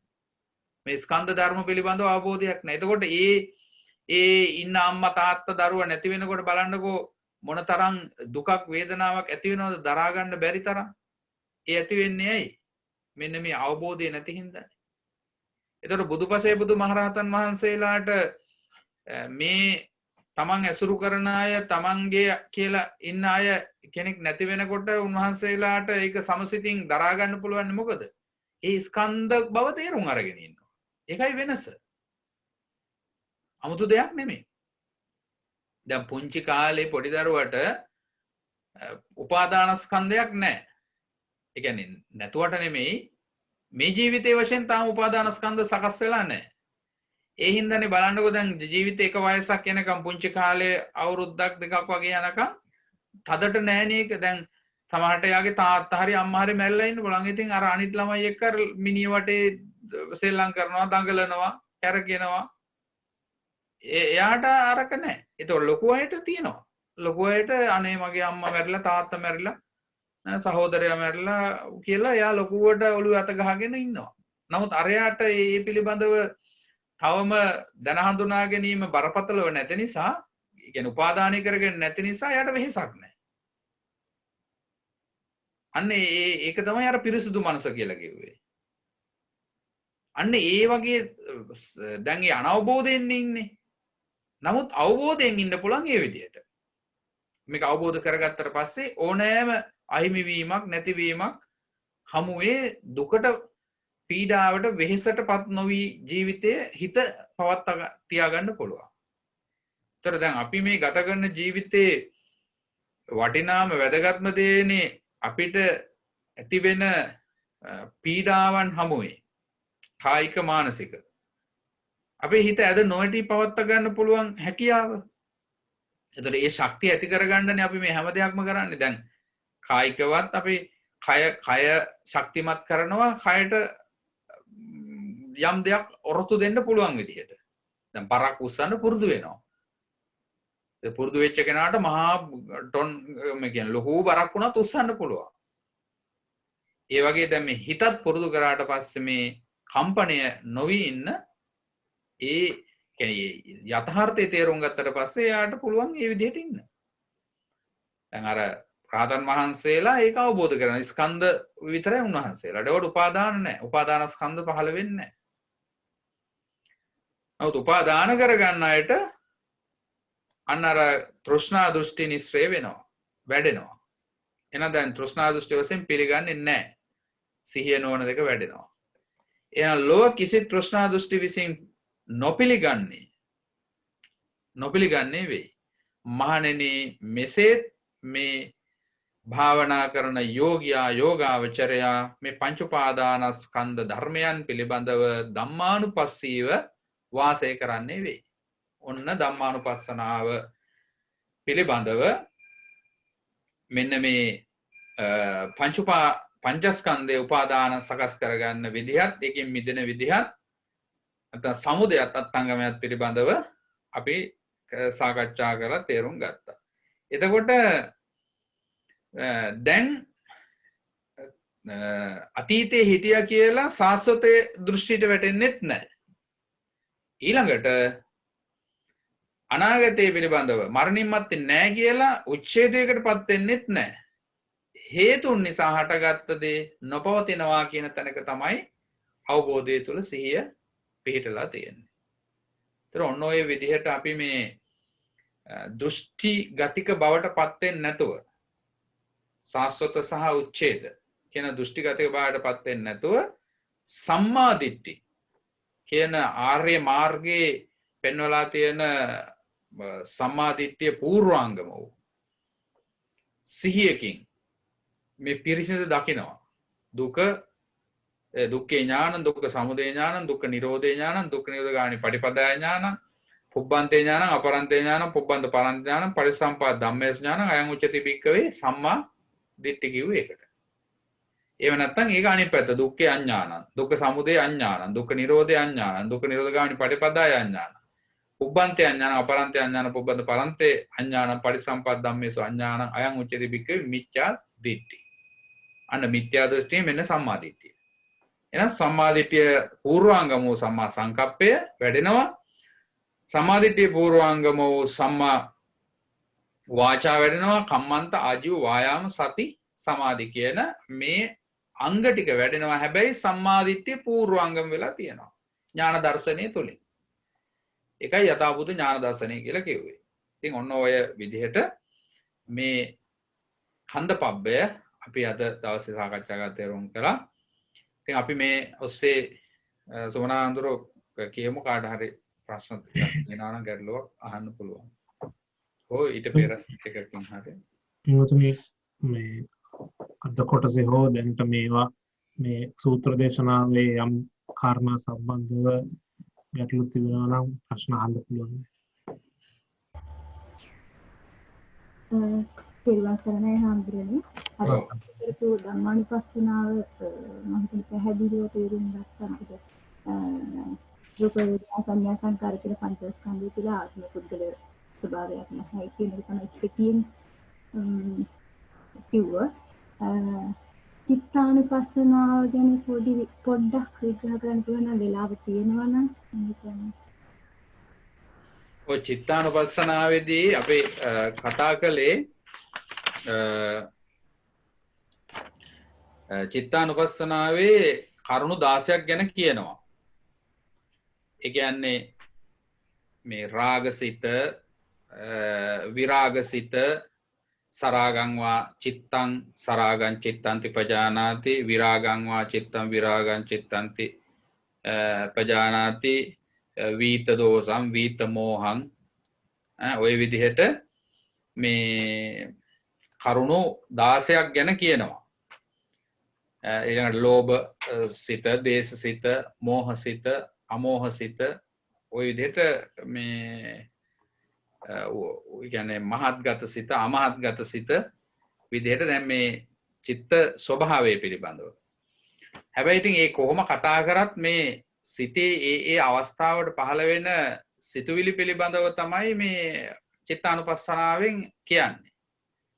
එතකොට දැන් අපි මෙතන දකින්න ඕනන්නේ අපිට හැම වෙලාවෙම එකම සිතක් තියෙන්නේ නැහැ.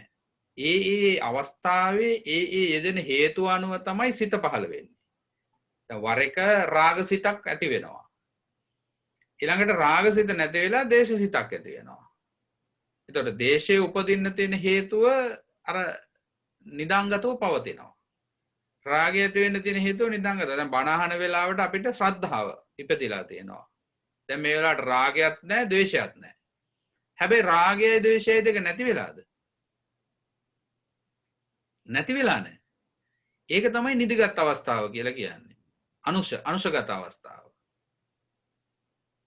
ඒවට නිදිගත් කෙලෙස් කියලා කියන්නේ දැන් නින්දට ගියාට පස්සේ එයා දැන් අවදි වෙලා ඉන්නකොටනේ එයාගේ ක්‍රියාකාරකම් තුළ මෙයා මෙහෙම කෙනෙක් කියලා අපිට පේන්නේ. බලා ගන්න පුළුවන්. ඒ වගේ නින්ද ගියාට පස්සේ අපිට පේන්නේ නැහැ. මොනවා හොඳද නරකද මොනවද තියෙන කියලා පේන්නේ නැහැ. ඒ වගේ මේ අපි ළඟ මේ ගැඹුරු හිතේ ශක්තිය ඇසුරේ තැම්පත් වෙලා තියෙන මේ ගති පිළිබඳව අපිට බාහිරින් පේන්නේ නැහැ. හැබැයි අවස්ථානුකූලව හේතු වේදනකට පහළ වෙනවා. පහළ වෙනකොට Taman දකින්න ඕන මෙන්න මේ හේතුව නිසා තමයි මේ සිත පහළ වුනේ. මේක පහළ වෙලා මේක නිරුද්ධ වෙනවා. ඒතර මේ හේතු ප්‍රත්‍ය මුල් වෙලා තමයි මේ සිත පහළ වුනේ. අන්න එහෙම නුවණින් දැකීම ඇති කරගන්න එක. දැන් සිත් 16ක් ගැන කිව්වට මේ සිතේ අවස්ථාවන් 16ක් තමයි ඔය කතා කරන්නේ. නැතු සිත් 16ක් තියෙනවට නෙවෙයි. සිත එකමයි. ඒ කියන්නේ ඒ හිතත් තියෙන හිතක් නෙමෙයි. ඒ හිත ඒ අවස්ථාවේ පහළ වෙලා ඒ අවස්ථාවේ නිරුද්ධ වෙනවා. ඒකට ඒ අනුව පහළ වෙන අවස්ථාව අනුව මේ එකට එකක් වෙනස් වෙනවා. ඒකට මෙන්න මේ විදිහට මේ නුවණින් මෙනෙහි කිරීම. ඒ කියන්නේ දැන් අපිට මේක මෙහෙම දකින්නටත් යම්කිසි සිහියක් තියෙන්නට ඕනනේ. දැන් ව්‍යාකූල වෙච්ච අර නීවරණ වලින් වැහිච්ච සිතට ඒක පේන්නේ නැහැ. දැන් අපිට දවසේ කොච්චර වාරයක් ඔහොම සිතුවිලි තරහ ඇති වෙන ඒවා, ආසාව ඇති වෙන ඒවා, ආසාව නැති අවස්ථාවන් එහෙම ඇති වෙනවද? ඇති වුණාට අපි දන්නේ නැහැ නේ ඒවා ඒ ඇති වෙලා ඉවර වුණා. හැබැයි ඒ කැමැති ඇති වෙන තැනදී කැමැත්ත ඇති වුණා, අකමැත්ත ඇති වෙන තැනදී අකමැත්ත ඇති වුණා. ඒක නැති වෙලා ගියා. ඒ අනුව තණ්හා උපාදාන සකස් කරගත්තා. දැන් මේ සිහියෙන් ඉන්නවා කියලා කියන්නේ මේ සිත Tamanට ඇති වුණායි කියලා දැනගන්නවා. දැන් අපේ හඳුරන්නේ දැන් සිතක් ඇති වෙනකොටම ඒක අඳුන ගන්න පුළුවන් වෙනවා නේ. කියන්නේ දැන් අපිට මොකක් හරි සිතිවිල්ලක් එනකොට මේ සිතිවිල්ල මේ වගේ දෙයක් කියලා ඒ මොහොතේම අඳුන ගන්න පුළුවන් වෙන තැන නේද චිත්තානුපස්සනාව කියලා කියන්නේ. ඔව්. ඒ මොහොතේ එයාට දකින්න ඕන මට දැන් මේ තරහ හිතක් පහළ වුණා. දැන් මේ තරහ හිත පවතින්නේ නැහැ, මේක නිරුද්ධ වෙනවා. දැන් අපි ඒක නැති වෙනවා. ඔව්. අපි හන්නේ දැන් මේ මහා සතිපට්ඨාන සූත්‍රය. නියම සිහිය පවත්වා ගැනීම තමයි මේ තුලින් අපි දැන් ඔය කාරණා පොඩකින් කතා කරන්නේ. ඔව්. මේ නියම සිහියද සිත කාය මනාවන දැන් කිව්ව ඔක්කොම කරුණුත් එක්ක. හැබැයි හාමුදුරනේ මේක පවත්වා ගන්නේ අර භාවනානු යෝගීව කටයුතු කරන්න අවස්ථාවේම පමණ දැඩි වශයෙන්ම මොකද අපිට දවස පුරා අපේ සාමාන්‍ය ජීවන රටාව තුළ ගොඩක් අපහසුයිනේ. දැන් මේකෙන් කතා කරන්නේ හැමතුලෙක්ම හැම නිතරම කතා කරන්නේ මේක භාවනානු යෝගීව සිටින අවස්ථාවේදී මේ සිත නියම ආකාරයෙන් පවත්වා ගැනීම නෙමෙයිද? ඔය සම්පූර්ණම කියන්නේ. මෙහෙමයි මාත්‍යා. දැන් භාවනාන යෝගීව ඉඳලා හිත පුරුදු කරනවා. එතකොට දැන් භාවනා කරන වෙලාව නොකරන වෙලාව කියලා එකක් නැහැ. මේක වැඩුණට පස්සේ. එතකොට එයාට දැන් භාවනා කරනවා කියලා අපි එක තැනක ඉඳගෙන ඉරියව්වක ඉඳගෙන කරන අවස්ථාවෙත් එයාට භාවනා වෙනවා. එතකොට යම් වෙනත් ක්‍රියාවක් කරන අවස්ථාවේදී වුණත් එයාට ඒ ක්‍රියාව කිරීම සම්බන්ධව පවත්නා මේ සිහියෙන් යුක්තව කිරීම තුළ ඒ සතිය වැඩෙනවා. මුළු දවස පුරාම අපි ඉඳට යනකම්ම ඒ කරන ක්‍රියාව හැම වෙලාවෙම හැම විටම දැන් අපිට දැන් ඕක අවබෝධ කරගත්ත උත්තමයා කියලා කියන්නකෝ රහතන් වහන්සේ කියලා. ඒ කියන්නේ නෝන ඇතිවෙච්ච උත්තමයා. ඒතර උන්වහන්සේට දැන් අසිහිය කියන එකක් ඇත්තේම නැහැනේ. අසිහිය කියලා එකක් නැහැ. දැන් උන්වහන්සේගේ මුළු ජීවිතේම සිහිය බවට පත් වෙලා තියෙනවා. ඒතර උන්වහන්සේ සාමාන්‍ය පරිදි දිනචර්යාවේ වැඩ කටයුතු කරනවා. දානෙකට වඩිනවා නම් ඒක කරනවා. විහාරස්ථානයේ ඉන්න වැඩ ඉන්න තැන කුටිය සුද්ධ පවිත්‍ර කර ගන්නවා නම් එහෙම කරනවා. මිදුල් අතු ගාන ඒව කරනවා. ගමන් බිමයි යනවා. ඒතකොට කටයුතු සියල්ලක්ම කරනවා. නමුත් අසිහියක් නැහැනේ. ඒතකොට ඉඳගෙනම මේක කරනවා කියන එකත් නෙමෙයි මෙතන කියන්නේ. ඒතකොට අපිට පුරුදු වෙන්න තමයි මේ විදිහට මුල කියන්නේ. එතකොට ඒකට වෙන් වෙලා කරන්න ඕන ටික. පුහුණු වෙන්න. මූලිකව පුහුණු වුණාම ඒක ජීවිතයට එකතු කරගත්තාම දෛනිකව කරගෙන යන්න පුළුවන්. අන්න හරි. දෛනිකව කරන්න පුළුවන්. එතකොට ඒක ප්‍රශ්නයක් වෙන්නේ නැහැ. හැබැයි එහෙම නැත්තම් මේක අපිට හිතෙනවා මහා අහස පොළොව වගේ වැඩක් කියලා. ඒ කියන්නේ මේ කියන පොතේ කියන දේත්, කියන්නේ සූත්‍රයේ දේශනාවේ තියෙන දේත් අපිට ප්‍රායෝගික ජීවිතයේ දේත් කොච්චරම් මේ විශාලට පේනවාද? ඒ කියන්නේ ලොකු දෙයක්ද කරන්න බැරි දෙයක් නේ කියලා හිතෙනවා. ගැඹුරට කතා කරලා තියෙනවනේ පොඩි කොටසකින් අර අන්තිමට යන කියන්නේ සූත්‍රය තුල ලොකු එකේ ඉඳලා චූටි කොටස් වලට පවා කඩා කැඩිලා ගිහිල්ලා ඒක අන්තිම දක්වා යන නිසා ඒ සමහරට හිතෙනවා මේක මෙහෙමයි කියන එක තව කෙනෙකුට හිතෙන්න පුළුවන්. මම ඒකයි මේ. ඔව් ඇත්තට එහෙම හිතෙන්න පුළුවන්. හැබැයි නිතරම ධර්ම දේශනාව සවන් දෙනකොටයි එතකොට අඩුම තරමේ දවසේ එක මොහොතක හරි භාවනාවේ යෙදෙනකොටයි ඒක පොඩ්ඩක් හරි වැඩි දියුණු කරගන්න දවස් ඇතුළත ඒ සිත ගැන දකින්න පුළුවන්කම වැඩි දියුණු වෙනවා මම. අනිවාර්යෙන්. ඒ කියන්නේ මේක වැඩෙන ධර්මයක්නේ. ප්‍රඥාව කියන එක වැඩෙන ධර්මයක්. ඒතකොට එහෙම හිතන්න වැඩෙනවා. අනික තමයි මෙතන ඉලක්කගත කරලා තියෙන්නේ සත්ත්ව පුද්ගල ආත්මී කියන සංඥා පහ වෙන විදියට. එතකොට දැන් අපි සිහිය දැන් සරල විදිහටම ගත්තොත් එහෙම දැන් අපිට ක්‍රියා කරන්නේ කෙනෙක්ගේ පුද්ගලයෙක්ගේ කියන සංඥාවනේ අපිට එන්නේ. එතකොට ඒකට හේතුව තමයි අනාදිමත් කාලයක් තිස්සේ පුරුදු වෙලා තියෙන හිතට ඒ විදිහට. ඒ නිසා තමයි දැන් ඒ විදිහට පහළ වෙන්නේ. දැන් අපි ඔතන හිතන්න කියලා කියන්නේ මෙතන පුද්ගල ස්වභාවයක් නැහැ කියලා අර රූපය තුළ වේදනාව තුළ සංඥා සංකාරයේ විඥානය තුළ නැහැ කියන බවට කරුණු හේතු සාධක සහිතව අපි ඔප්පු කරගෙන තියෙනවා පැහැදිලි කරගෙන තියෙනවා. ඒක දැන් ක්‍රියාත්මක වෙන තැන දකිනවා මේ ක්‍රියා කරන්නේ. දැන් අපි ඔය සූත්‍රයේ කතා කරන මුලිනුත් කියවනේ සත්‍යයක් ඇත නමුත් කරන්නේ කරවන කෙනෙක් නැත.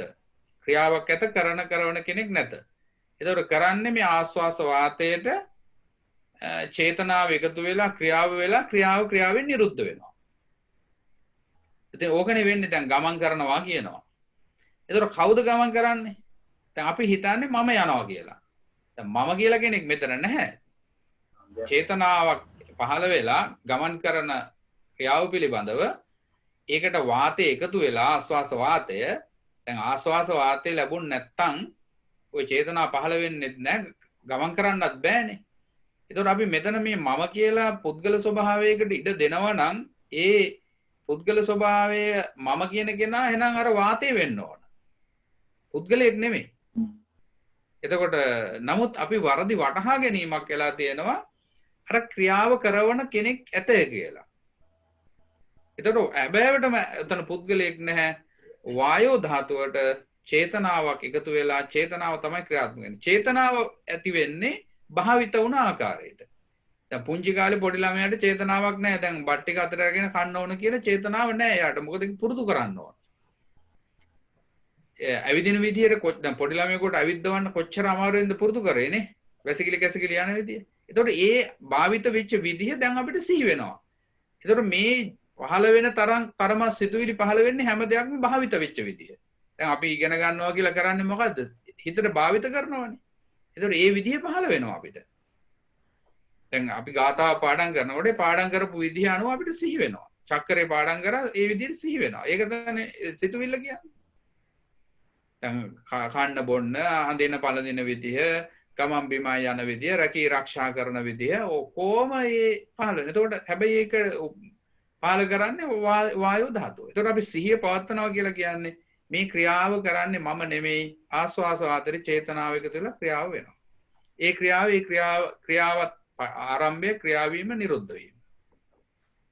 ඒකයි අර පෙර නොතිබීම හටගෙන ඉතුරු නැතුව නිරුද්ධ වෙනවා කිව්වේ ඒකට. ඒකට එහෙනම් හේතුවත් ඵලයත් නිරෝධයත් කියන එක මේ මොහොතේමයි. අතීතයේ නෙමෙයි අනාගතෙත් නෙමෙයි. අතීතේ නිරුද්ධ වුණා. අනාගතේ ඒවා තාම ඒවා හටගෙන නැහැ. ඒ හට නොගත් ඒවා ගැන අපිට කතා කරන්න බෑනේ. වර්තමාන මොහොතේ හට ගන්න තැනම නිරුද්ධ වෙනවා. එතන සිහිය පවත්නවා කියලා කියන්නේ නම් ඒ වෙන මොහොතට දැකීමයි. පැහැදිලිද? තව ප්‍රශ්න තියෙනවා නම් ඉදිරිපත් කරන්න පුළුවන් කාට හරි. අවසරයි ස්වාමීන් වහන්සේ. මේ සක්මන් භාවනාව කරනකොට ස්වාමීන් වහන්සේ මම ඉතින් එහෙම හිතනවා එහෙම හිතන එකත් හරි නෑනේ. එහෙම හිතන එක හරිද? මේ සක්මන් කරනකොට මේ තියන් අඩිය මේක නැහැ කියලා හිතන් එහෙම හිතනවා. මට හිතෙනවා එහෙම හිතන එක හරිද? දැන් ඕකම නෝන මහත්මිය දැන් සමහර අය මේ දැන් සක්මන් භාවනාව කරනකොට දැන් මෛත්‍රී සිතක් අරගෙන නැත්නම් බුදු ගුණයක් අරගෙන ඒක ගැන හිත දැන් ඇවිදින විදිය නෙමෙයි. දැන් ඔතන ඇත්තටම කකුල් පාදක මාරු කරන විදිය ගැන නෙමෙයි හිතන්න ඕනේ. දැන් සමහර මම පොත්වලත් දැකලා තියෙනවා මම අහලත් තියෙනවා පාදය ඔසවමි ගෙන යමි තබමි. ඔසවමි ගෙන යමි තබමි කියලා ওই විදිහට කරනවා. ඒකත් එක සම්මතේ මේ සමත භාවනාව. සමතේ තුල හිත එකඟ කරන ක්‍රමයක්. ඒක සමතයක්. එහෙම. ඊළඟට අර දැන් කකුල ගැන හිතන්නේ නැතුව අපි බුදු ගුණයක් අරගෙන ඒක මෙනෙහි කර කරත් සක්මන් කරනවා එහාට මෙහාට. හරිද? එහෙම. ඒ විදිහටත් පුළුවන්. දැන් මෙතනදී විදර්ශනා ප්‍රඥාව මූලික වෙලා දකිනවා කියලා කියන්නේ මේ ආස්වාසය එකතු කරලා අපි දැන් ඔන්න සක්මන් කරන්න ආරම්භයේ පටන් ගන්නවා. චේතනාවක් දෙනවා හිතට. එතකොට දැන් මෙතනින් ආරම්භ කරන බව ඒ වෙලාවේදී දැන ගන්නවා. දැන් ඕන සක්මන් කරන්න ආරම්භ කරා. ඊට පස්සේ ආරම්භ කළා ඒ හුස්ම රැල්ල තියෙන තාක් යනවා. ඊට පස්සේ දැන් අපිට සක්මන් කරන තැන කෙලවරට යන්න බැරි වුණාම එතනදී පිට කරලා අයත් හුස්ම රැල්ලක් ගන්නවා. හරිද? හැබැයි හුස්ම රැල්ලක් ගන්න බව දැන ගන්න ඕන. එහෙමයි. ඊළඟට අයත් ඒ හුස්ම රැල්ලෙන් යන්න පුළුවන් තාක් දුරට ගිහිල්ලා ඒකත් පිට වෙනවා. එතකොට ඒ බවත් දැන ගන්නවා. ඊළඟට දැන් ඒ කෙලවර වෙනවනේ සක්මන් කරන්න පටන් ගත්ත තැනයි ආරම්භ මේ ඉවර වෙච්ච තැනයි. එහෙනම් මෙතන පටන් ගත්ත තැනදී ආපු කෙනා නෙවෙයි අතෙන්ට ගිහිල්ලා තියෙන්නේ. ඒ ස්කන්ධ ටික එතනම නැති වුණා. ඒ පැත්ත ඉවරයි. ඊළඟට ඒක ඒ විදිහට දුරින් දැකලා දැන් සිහිය හොඳට කරලා වැඩෙනකොට දැන් අර අඩියක් ගානේ තියෙන තැනත් අර විදිහට දකිනවා. දැන් මුලින් තිබ්බ අඩිය තිබ්බ නාම රූප දෙකම නිරුද්ධ වුණා නේද ඊළඟ අඩිය තියෙනකොට. එතකොට ඒ නාම රූප දෙකද ඊළඟ අඩියද තියෙන්නේ? නෑ. එහෙනම් ඒ හිතකය දෙකම එතන නිරුද්ධ වුණානේ. එහෙනම් මෙතන ඒ විදිහට සක්මනිනුත් කරන්නේ මේ සත්පුද්ගල හැඟීම කියන එක ආත්මීය හැඟීම කියන සංඥාව පහකරන විදිහ දකින ආකාරයයි. ඊළඟට දැන් ඉරියව් හතරක් පෙන්නලා තියෙන්නේ අර එක ඉරියව්වක භාවනා කරනකොට දැන් නිදිමත තීන මිද්දය එහෙම පහළ වෙනවා නම් දැන් අර ඉරියව් වෙනස් කරාම මේ අර ස්වභාවය වෙනස් වෙනවනේ. එහෙම. එතකොටත් මේක භාවනාව වඩන්න හේතුවක් වෙනවා. දැන් එක දිගට දවසක් අපි හිතන්නකෝ භාවනා කරන කෙනෙක් කියලා. දැන් අපි ඔය පැයක් හමාරක් භාවනා කරනකොට ඔය ප්‍රශ්නේ නැහැ. නමුත් මේ දවස පුරාම භාවනා කරන කෙනෙකුට නම් එක ඉරියව්වක ඉන්න බෑ. එයාට ඒක මේ වේදනාවක් වෙනවා. ඒකට අර ඉරියව් වෙනස් කර යනකොට එයාට මේ එක පහසුවක් වෙනවා භාවනා කරන්න. කොයි ඉරියව්වේ වුණත් දකිය යුත්තේ අරකයි. එහෙමයි ස්වාමීන් වහන්සේ මම එහෙම තමයි කරන්නේ. එතකොට හිතනවා මේ හිතින් මේක දැකීමක් නෙමෙයි මේක විඥාණයෙන් දැන ගැනීමක් කියලා. නෑ එහෙම විඥාණයෙන් දැන ගැනීමක් කියලා උනාට මේ නෝන මහත්තයා එතන මේ ප්‍රඥාව තමයි වැඩෙන්නේ. එහෙමයි. ඒ කියන්නේ විඥාණයෙන් තමයි දැනගන්නේ. නමුත් ඒක හිතින් හඳුනා ගන්නවා කියලා කියන්නේ ඒතර ප්‍රඥා චෛතසිකය තමයි වැඩෙන්නේ. ඒක එහෙම කරන්න. භාවිතා කරපු තරමට එතකොට තමන්ට ඕන තැනට යවෙයි නේද? ඒ විදිහටම කරගෙන යන්න. එහෙමයි. සන්නයි. තෙරුවන් සරණයි. තව කාටරි ප්‍රශ්න තියෙනවද? අවසරයි ස්වාමීන් වහන්සේ මම තව එකක් අහන්න ඉතින් දැන් මේ පංචස්කන්ධය කියනකොට දැන් සර්වසිද්ධිත සාධාරණ වල තියෙන චෛතසික සේරම සංඛාරව එකට අයිතිද ස්වාමීන් වහන්සේ? ඒ කියන්නේ සබ්බ චිත්ත සාධාරණ චෛතසික. එහෙමයි. ඒ කියන්නේ අහන්නේ මොකද්ද? මේ දැන් ඒක සර්වචිත්ත සාධාරණ චෛතසික වලට තියෙනවානේ සංඥා වේදනා පස්ස පස්ස වේදනා සංඥා චේතනා මනසිකාර. එහෙමයි. මාව ජීවිතේන්ද්‍රේ ඒකාග්‍රතාවය මනසිකාරය. පංචස්කන්ධය කිව්වමනේ රූප වේදනා සංඥා සංකාර විඥානනේ.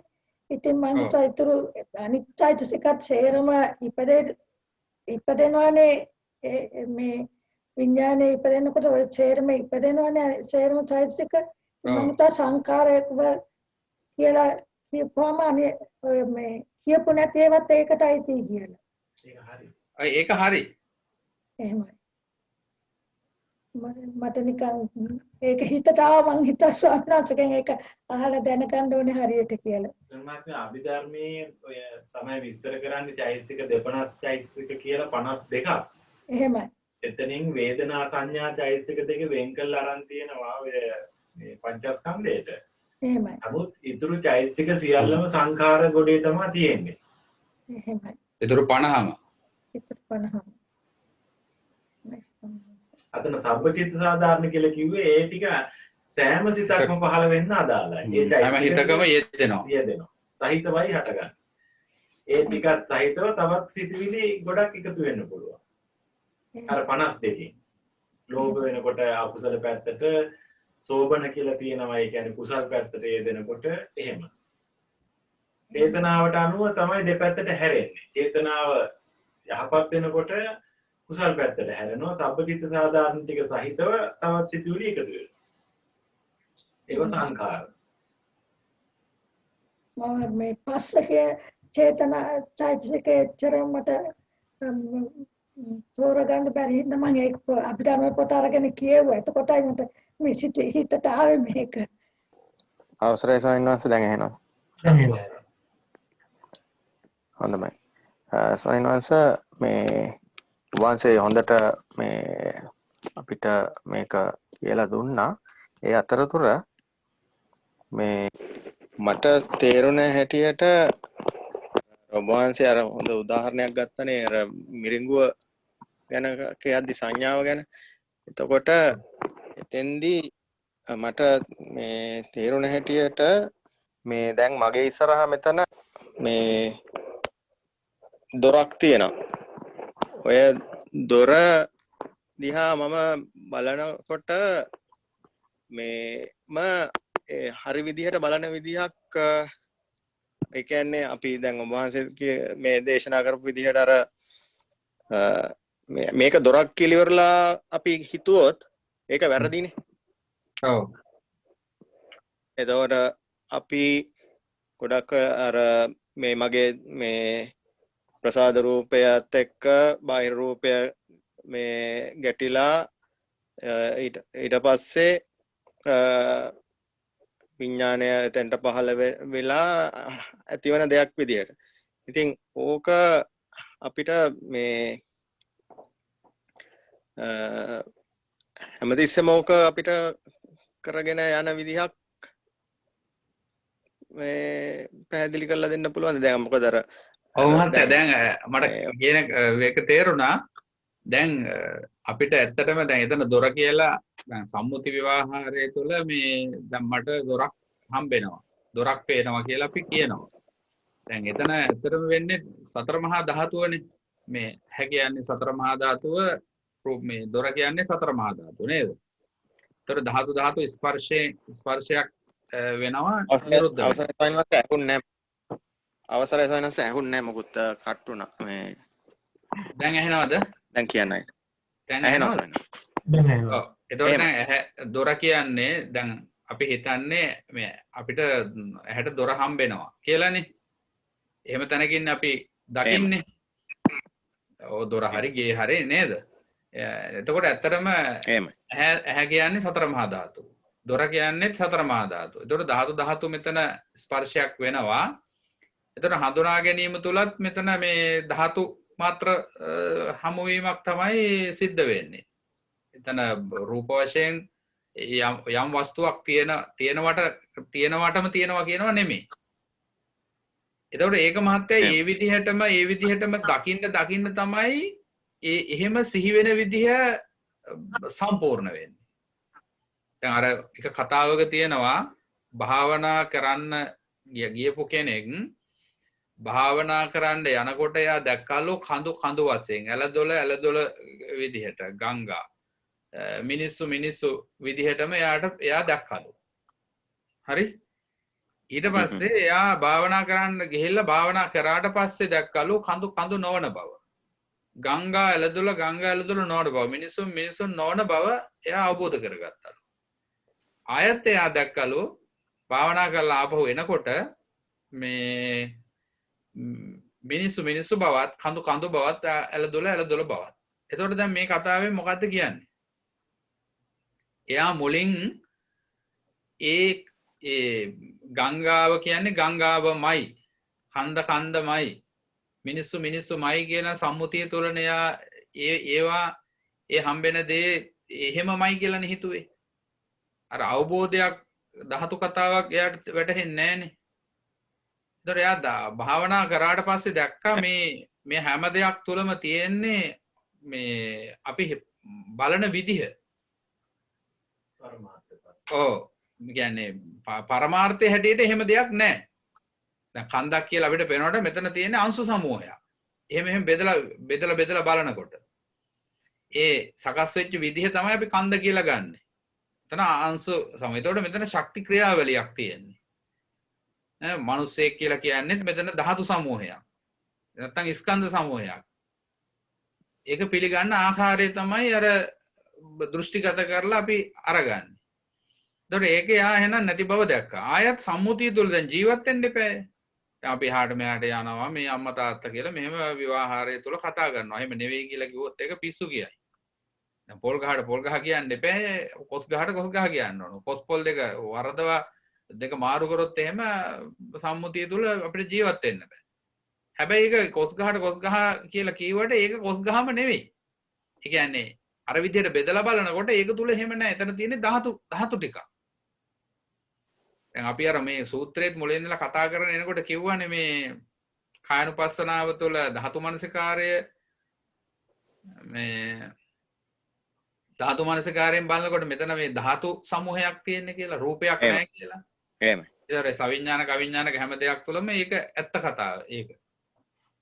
දැන් ඔන්න ඔහොම කියලා අපි මේ ඇහැට කනට දිවට නාසයට ශරීරයට හිතට හමු වෙන හැම තැනකම මෙනෙහි කරන්න ඒ විදිහට මෙනෙහි වෙන්න පටන් ගන්නවා.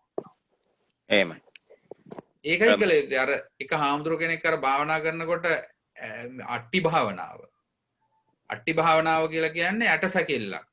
අරමුණු කරගෙන තමයි භාවනා කරේ. එතකොට එක ගෑනු කෙනෙකුයි ආගේ මිනිස්සයයි රණ්ඩු වෙලා ගෑනු කෙනා ගිහිල්ලා ගෙදරින් ගිහිල්ලා. දැන් මෙයා ගෑනු කෙනා හොයාගෙන යනවා.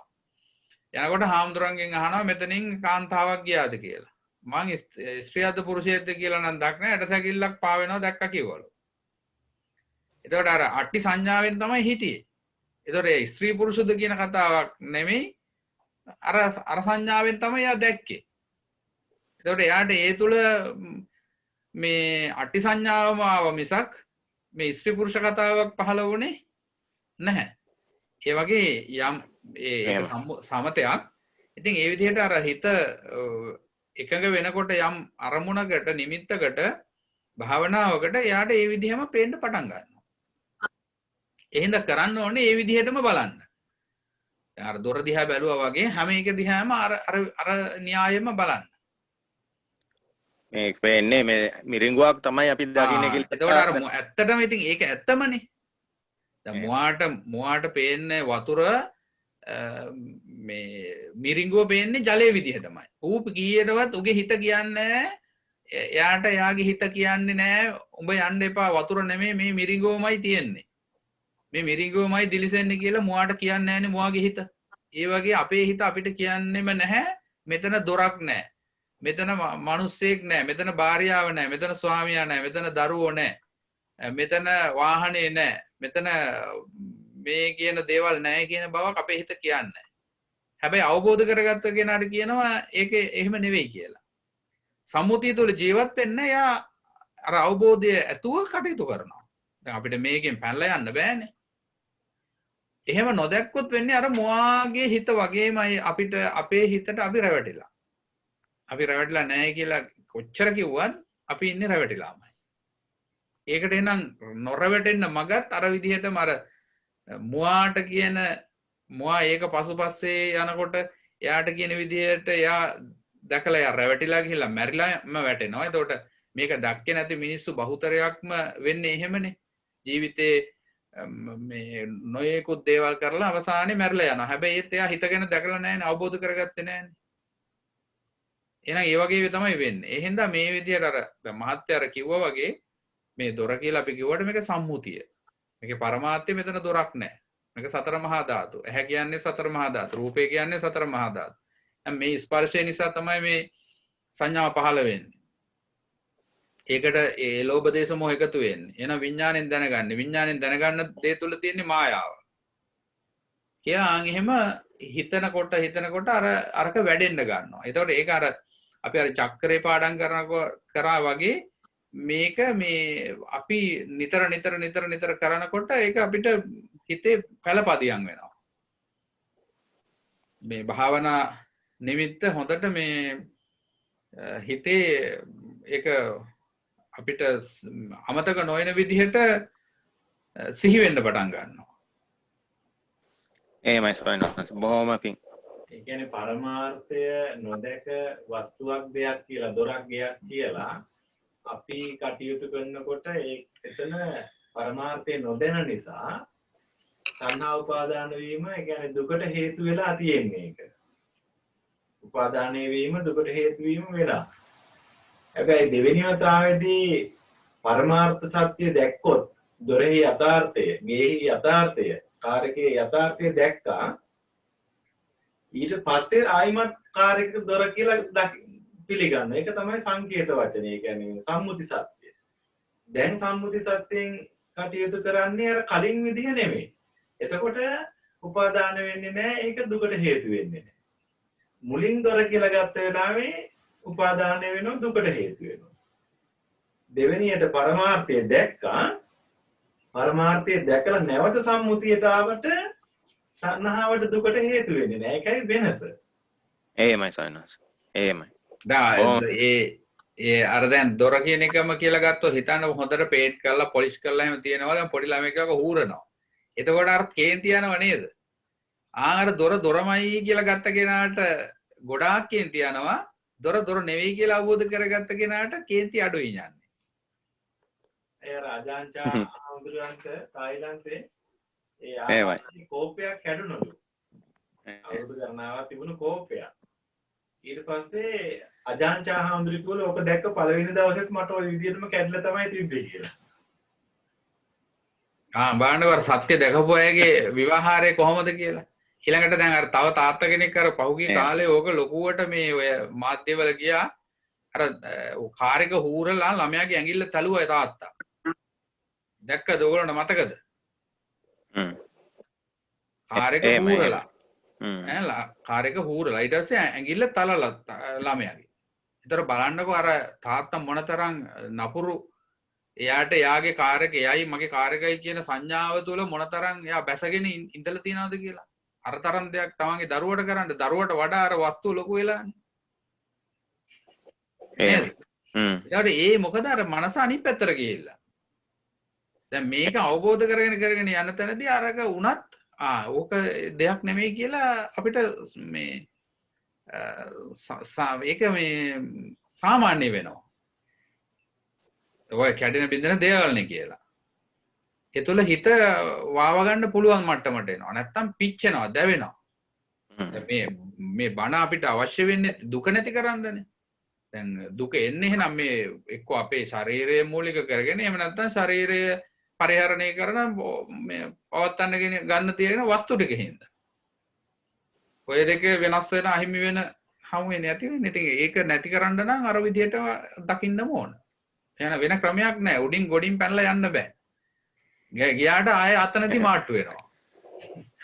ඒ තුන් නිසා ඉවන දේ උඩින් පැන ගියාට එක දැනකදී මාට්ටු වෙන දැනක් එනවා.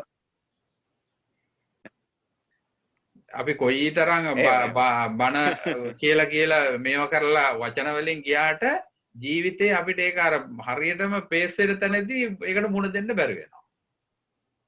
දැන් ඔය ඒ වගේ දේවල් අපිට ගොඩක් තියෙනවා. දැන් මහත්තයා දැන් අපි දොරවල් වහලා යනවනේ. දොරවල් වහලා වැල්ට ගියා. හරි කොහොම හරි ගමනක් ගියා කියමුකෝ. එතකොට එන වෙලාවේ දොර කඩලා තිබ්බොත් ඉතින් අපිට කියන්න පුළුවන් වෙනවනේ මං වහපු වෙලාවෙත් මට ඔක කැඩලා තමයි තිබ්බේ කියලා. එහෙමයි සයන්ස්. අවබෝධයේ මට්ටමට අර දොරක් කඩලා තිබ්බා කියලා එන දුක ආවේගය අඩු වෙන්න මේ ධර්ම හේතුන මේක මේ විහිළුවටම නෙමෙයි. එහෙම. අර හිතට දැනෙන මහා ආවේගය හොස් කාලේ යන ගතිය අඩු වෙන්න ඒක හේතු වෙයි මේ බණ. අනිත් එක මහත්තයා දැන් හිතන්නකො එහෙම දොර කඩලා තිබ්බා. දැන් සමහරවිට අපිට හොරා හොයාගන්න බැරි වෙනවා. එතකොට අපි අවබෝධ කරගෙන තිබ්බොත් දුක නැතුව ඉන්නත් පුළුවන්. අනවබෝධයෙන් හිටියොත් හොරා හම්බෙන්නෙත් නැහැ, විඳවත් ඉන්න වෙනවා. දැන් මෙතන හොරා හම්බුණත් නැතත් විඳවිල්ල නැති වෙනවා. පාඩුවක් තියෙනවා. දැන් නීති අනුකූලව අපි ඒකට කටයුතු කරන්නත් ඕන. දැන් අලුත් ඔය නවීන තාලේ CCTV හයි කරලා තියෙනවා. ඒවා බලලා පොලිසිය වලට දීලා. ඉතින් ඒ පැත්තකුත් තියෙනවා. ඒකට ඒක මේ ධර්මයේ ඔක්කොම කියලා අපි එහෙම මේ තැනකට කොටු වෙන්න අවශ්‍ය නැහැ. ඒක ප්‍රඥාවෙන් විමසලා නැවත එහෙම දෙයක් නොවෙන්න. එහෙම උදයක් වුණා නම් ඊළඟට අපි දැන් අලුතෙන් දේ තියෙන නවීන උපකරණ හරි යොදලා එහෙම දෙයක් නොවන තැනට ආරක්ෂා වෙන්නත් ඕන. ඒක හැබැයි අවබෝධයෙන් කරන්නත් ඕන. එහෙම දෙයක් වෙලා එතනදී හිත හදාගන්න මේ කියන්නේ ඒකේ පාඩුව වුණත් ඒක දරා ගන්න පුළුවන් මානසික තැනකට වැටෙන්නත් ඕන. හැදෙන්නත් ඕන. ඒක තමයි හරිම. ඒකට ඔබ වහන්සේ හැමතිස්සෙම කියන දේ තමයි අර හේතුන් නිසා අටගත් දේවල් හේතු නොපවතිනකොට නෑ නැති වෙනකොට නිරුද්ධ වෙනවා. නිරුද්ධ වෙනවා. පවතිනවා. නොපවතිනවා. ඒක තමයි. ඉතින් ඒකේ මේ හැම දෙයක්ම ඇත්තටම හේතු නිසානේ හටගත්තේ නේද? එහෙමයි. එහෙනම් හේතු වලින් හටගත්ත හැමදේම නැති වෙනවා කියලා කියන්නේ දැන් අපේ ජීවිතේ මහත්ය නැති වෙනවා නම් අනිත් හැම දෙයක්ම නැති වෙනවා කියන කතාවක් නෑනේ ආයේ. නේද? අපි වැඩියෙන්ම ආස කරන, ප්‍රිය කරන, කැමති කරනම දේනේ අපේ ජීවිතේ කියන්නේ. ඒකත් හටගත්ත දේ නැති වෙනවා නම් අනිත් ඒවා නැති වෙලා යනවා කියන එක ලොකු දෙයක් නෙමෙයි. අය දැන් එහෙම නැති වුණා දාහම කියන්නේ අපිට මට මොන මේ ලෝකේ මොනවා තිබ්බත් වැඩක් නැහැ කියලා අපි එහෙමත් හිතන්නේ. ආයෙත් හිතලා කාය ටික දවසක් යනකොට ආයෙත් අර පරණ රාමුවටම එනවා. ඒ කියන්නේ දුක ඇති වෙච්ච වෙලාවට තමයි එහෙම හිතෙන්නේ. මේ කිසි දෙයකින් වැඩක් නැහැ කියලා. ආයෙත් ටික දවසක් යනකොට අර දුක තුනී වෙනකොට ආයෙත් ඒවා වැඩක් ඇති දේවල් කියලා ආයෙත් හිතෙනවා. ආයෙත් එකතු කරන්න පටන් ගන්නවා. එහෙමයි. ඉතින් අර කාලේ විසින් තුනී කරනවා ආයෙත් ප්‍රශ්නයක් එනකොට ආයෙත් දුක් වෙනවා. ඉතින් ඒකට ස්ථිරසාර විසඳුම තමයි අපි මෙන්න මේ ක්‍රමානුකූලව ටික හරි මේ සතර මහා ධාතු වලින් හටගත්ත මේ දේවල් වල තියෙන මේ අනිත්‍ය ලක්ෂණය දකින්න එක මේ හේතු ප්‍රත්‍යයෙන් සංකත ධර්මයන්ගේ මේ ස්වභාවය. බොහොම පින් සයින්ස් තේරුවන් සර්. හොඳයි තේරුවන් සර්. එහෙනම් අපි මේ වෙලාවේදී අදට ධර්ම සාකච්ඡාවේ කටයුතු නිවා කරමු. වේලාව කාල වේලාව බොහෝ ඉක්ම ගිහිලා තිබෙන නිසා නමුත් කෙසේවත් ඉතාමත්ම හොඳ විදියට ධර්ම සාකච්ඡාව යෙදුණා. මම දැන් තිබුණු ප්‍රශ්න ගොඩාරියක් විසඳ ගන්න පුළුවන් කමක් ලැබුණා. අපි හම්බුනා නැසෙලයි ප්‍රශ්න සියල්ලක්ම වගේ ඉතාමත් සරල විදියට පසුගිය කාරණාත් එක්කම පැහැදිලි කරන්නට දුන මේ වෙලාවේදී විශේෂ වශයෙන්ම ගෞරවනීය ගල්පොත්තේ අපේ මානන්ද පණ්ඩිත හාමුදුරන් වහන්සේටත් ලෝකේ වජිරවංශ පණ්ඩිත හාමුදුරන් වහන්සේටත් අපි නිදුක් නිරෝගී භාවයේ චිර ජීවනයේ ප්‍රාර්ථනා කරනවා. උන්වහන්සේලාගේ මේ ශාසනික කටයුතු තවදුරටත් සිදු කරමින් සියලුම පින්වතුන්ට ධර්ම දේශනා කරන ශක්තිය වාසන ලැබෙන්න කියලා. ඒ වගේම උන්වහන්සේලා පතන්නා බෝධිමුතුම මා නිර්වාණ සම්පත්තිය පිණිස පින්කම් සියල්ලම හේතු වේවා වාසනාව වේවා කියලා ප්‍රාර්ථනා කරනවා. ඒ වගේම ධර්ම සාකච්ඡා සම්බන්ධව අපේ දායක පින්වතුන්ටත් මේ වෙලාවේදී නිදුක් නිරෝගී භාවය ප්‍රාර්ථනා කරනවා. පින්වතුන්ගේ සියලුම කටයුතු සර්ව ප්‍රකාරයෙන්ම සාර්ථක කරමින් ධර්මයේ වහවා අවබෝධ කරගෙන උතුම් මා නිර්වාණ සම්පත්තිය පිණිස මේ පින්කම් සියල්ලම හේතු වේවා වාසනාව වේවා කියන අදහස ප්‍රාර්ථනා වැඩි කරගන්නට ගෞරවනීය මහා සංඝරත්නයේ පින්වතුන් සියලුනාට ආශිර්වාද දී පිණිස ගාථා සජ්ජායනා කරනවා.